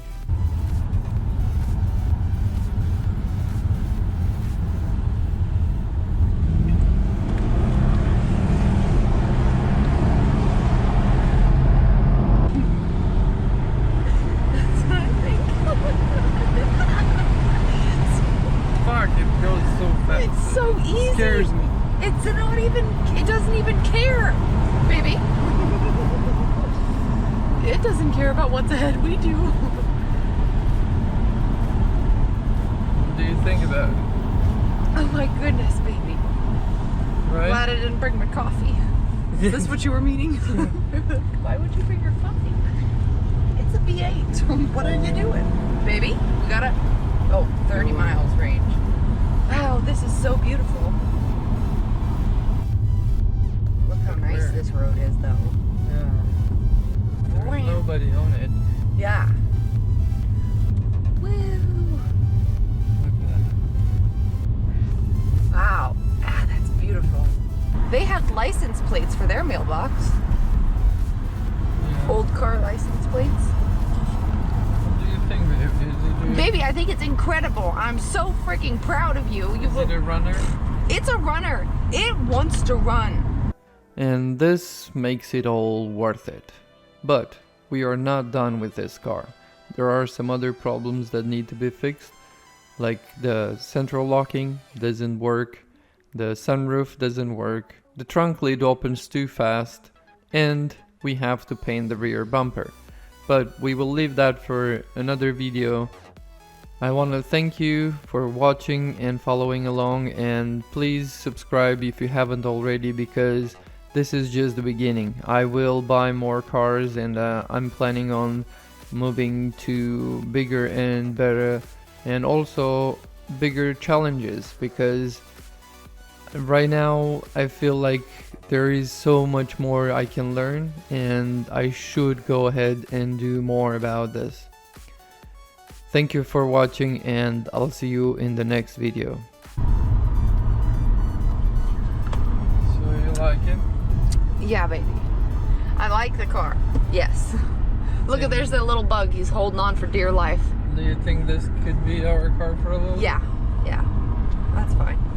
That's fine. I'll deal with it. Yeah.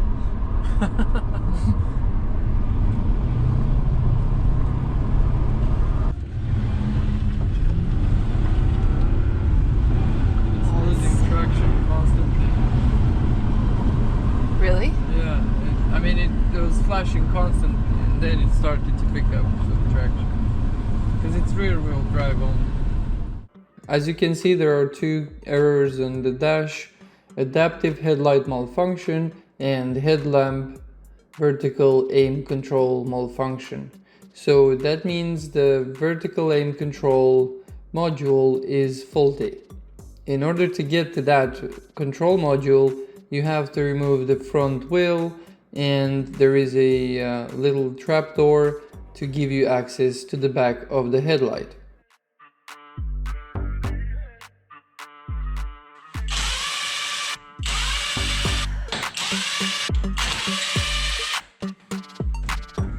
With the wheel removed, now we can remove the screws from the trapdoor, and we can get access to the back of the headlight. For this step you need a little ratchet like this, because you won't have access to the second screw. It's quite tight, and one of these small things will help you a lot.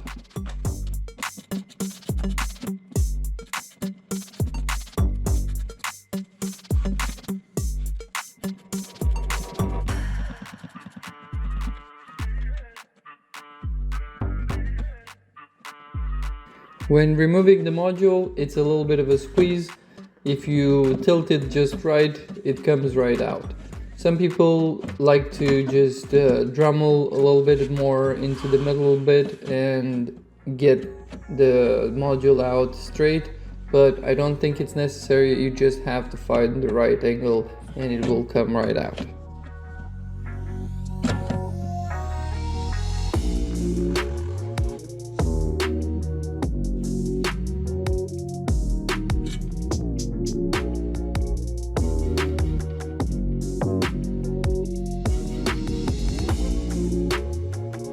As you can see, the board is covered in corrosion. I'm using alcohol to clean it. Hopefully this will fix the issue. I don't know for sure that this is gonna work, but let's try.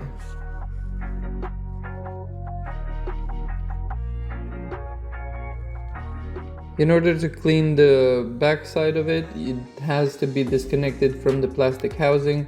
I'm just melting those tabs away and it should come right off.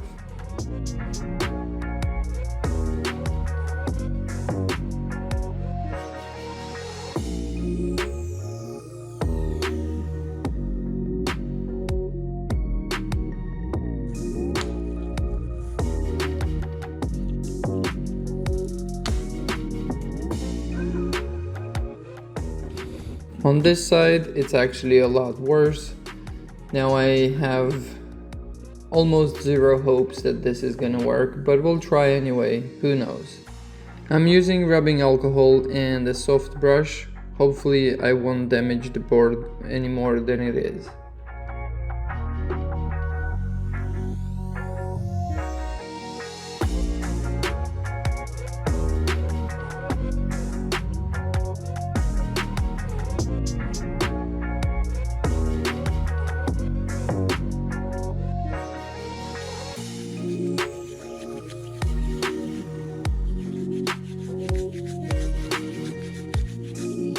I'm also using 2000 grit sandpaper for the connecting points to make sure that this is not the issue.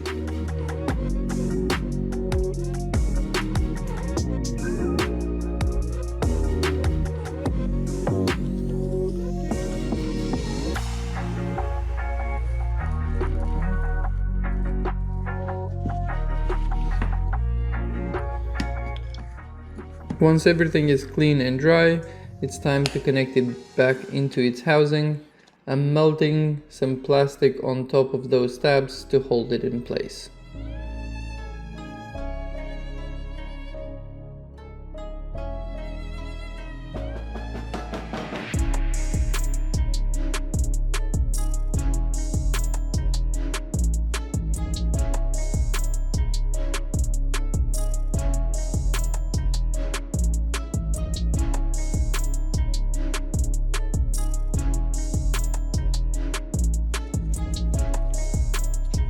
And I'm also cleaning the inside of the headlight for the connection to be as good as possible.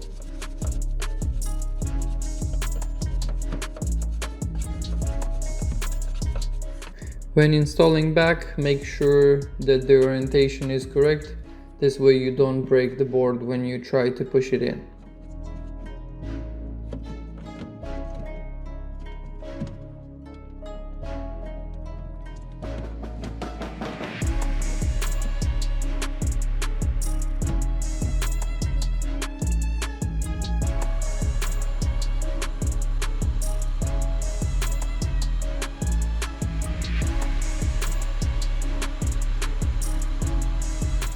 Now with the code reader we have to see if the code goes away or we need to order a new one. But as you can see here, the code already came back, so new one it is. I only paid 50 bucks for this one, so I hope it works. Let's install it and try to code it in place and see if that works.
After coating, all the codes went away and the headlight works perfectly fine.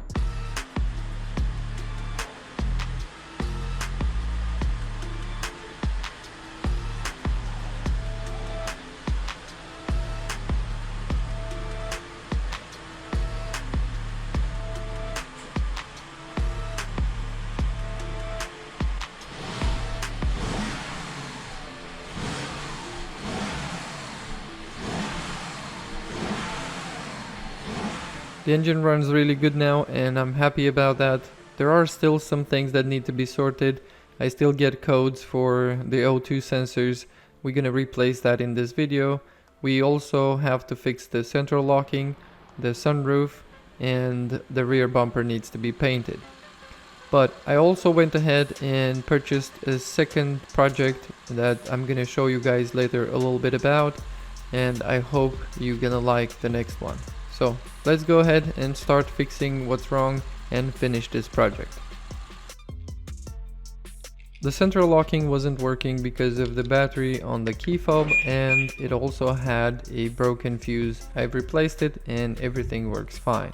We can move now to the sunroof, where it's a little bit more of a complicated situation.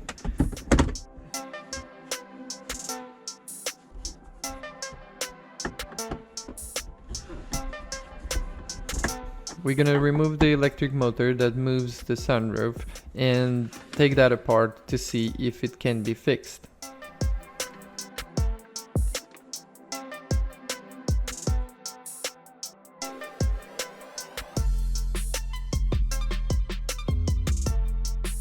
As it turns out, somebody did this intentionally. They scraped the board to break the connection between the positive connector and the board. I don't know why somebody would do this, but this is what we found. After seeing that, I went ahead and took the motor completely apart, checked the brushes, and everything seemed fine. Cleaned it really well and also resoldered that board to make that connection complete and reassemble the whole thing back together, hoping that this is the issue.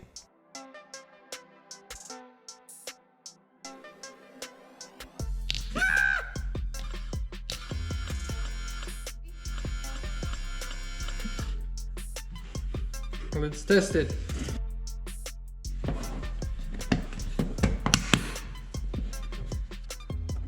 It's gonna go into that.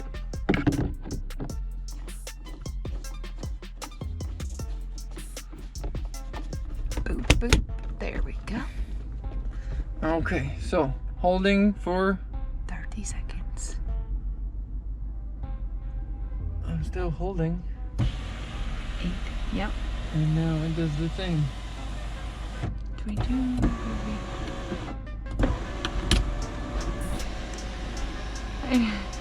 Something Yay!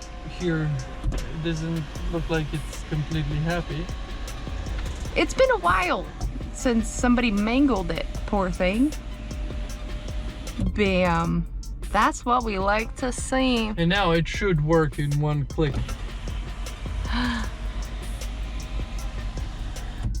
With all of that sorted, let's move to the trunk lid that opens really fast.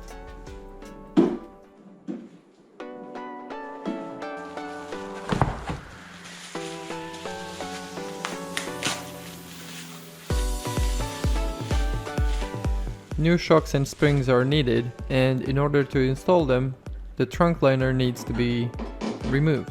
Not completely, but just enough so you have access to the springs.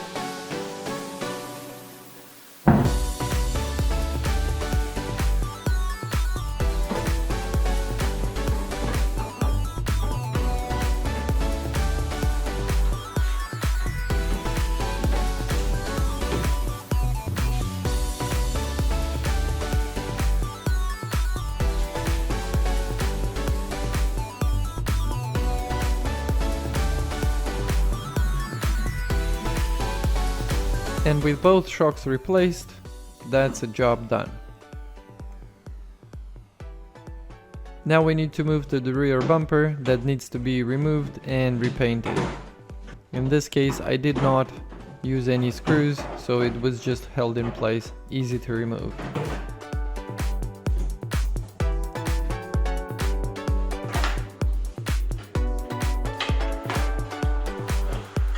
I removed the parking sensors and the rear diffuser, and now we can set it for sanding.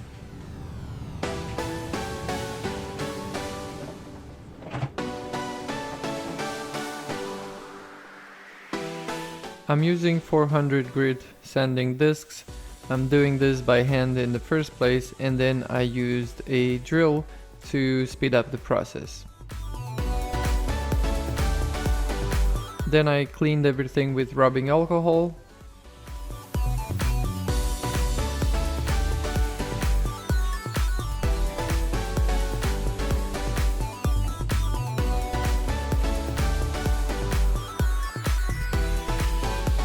The paint needs to be mixed in a particular way. Just read on the container or ask somebody that does this for a living, which I did, and I hope this is gonna be good enough.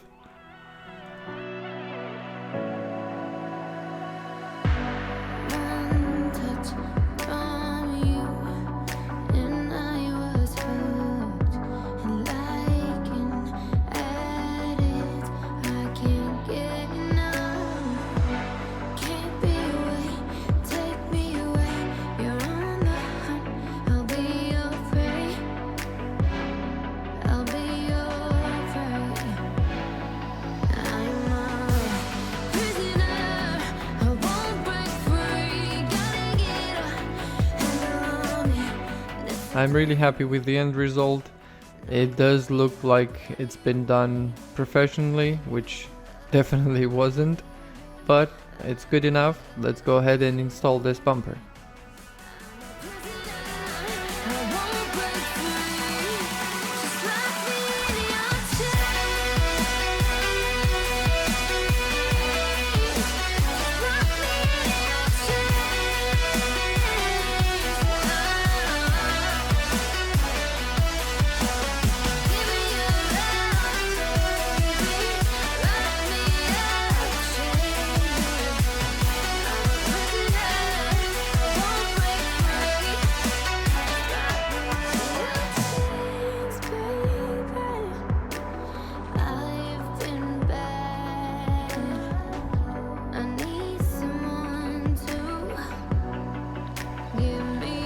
And look at that, the paint matches somehow. I'm happy about that. Now let's move to the next problem, which is the O2 sensors that were giving me an error. So I bought new and I'm gonna replace them really quick. Also, I went ahead and changed the PCV valve because the engine was creating a little bit too much vacuum, and with the new PCV valve that was all sorted.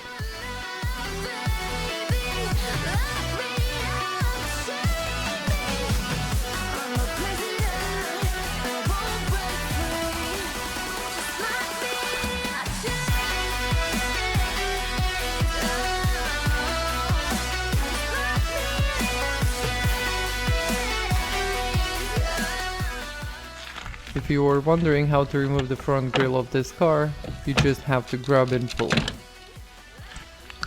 Ow.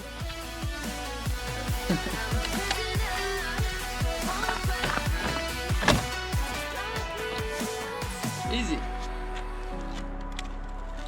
Oh. That looks nice. Much better. Yeah? Oh yeah. A few days later, after driving it and sitting outside, as you can see, the car became really dirty, so now we can go ahead and start cleaning the whole car inside and out. I wanna be the best in the game, invest in my name, check no restraints, I'm obsessed with the pain. I ingest, I retain, assess and I change, possessed by the thought I'll be free one day from society's restraints. Money, clout and fame, a disease, a plague. We all love to hate, have to play the game, have to make a name. All our insecurities are on display. This is war with the enemy, think that it was meant to be. Living in a time where disease is on every screen. I won't let them fester me, I know most are festering. Negativity is a plague for the mentally weak. No mercy, all I got is work. As you probably guessed by now, I like puzzles very much, and these cars are pretty much giant puzzles for me. And so I'm gonna give you a quick puzzle as well. I'm leaving here a few photos of the new project. Try to guess what this car is. And leave a comment below if you guessed and how long did it take you to guess.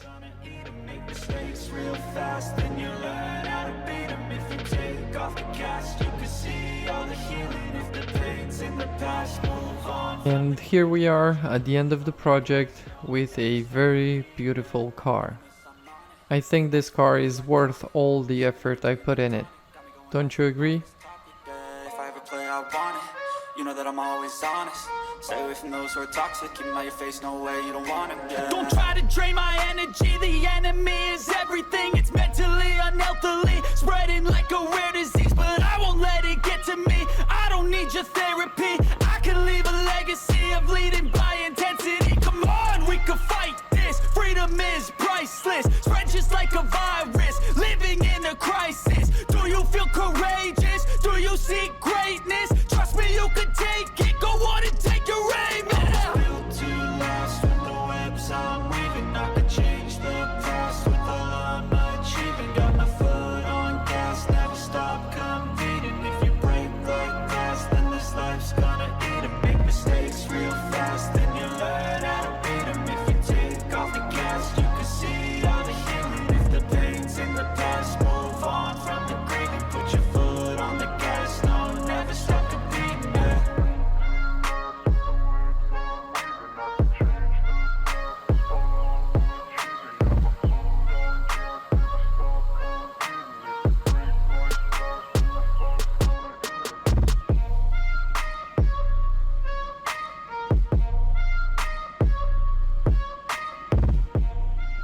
This is a huge milestone for me and for the channel.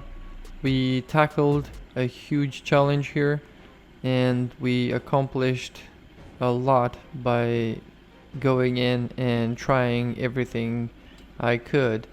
And I think there is a big lesson here and I'm gonna go ahead and continue. I already have the second project lined up and I want to thank you all for watching and following along. Please don't hesitate to leave a comment if you have any thoughts, if you dealt with something similar. I would love to hear your stories and I hope to see you in the next one. I wanna be the greatest. Everybody on the fake shit. I look around and feel like everybody is the fakest. I make this every day and I'm impatient, hoping one day I blow up from the basement. Statement, the top is so vacant. I don't hear shit that I think is amazing. Waiting for my day when I'm playing sold out shows for 1,000 faces. Hey, give me that crown, get in my way and to be put down. It ain't your place, all this my town. If I want that shit, then I'll get it right now.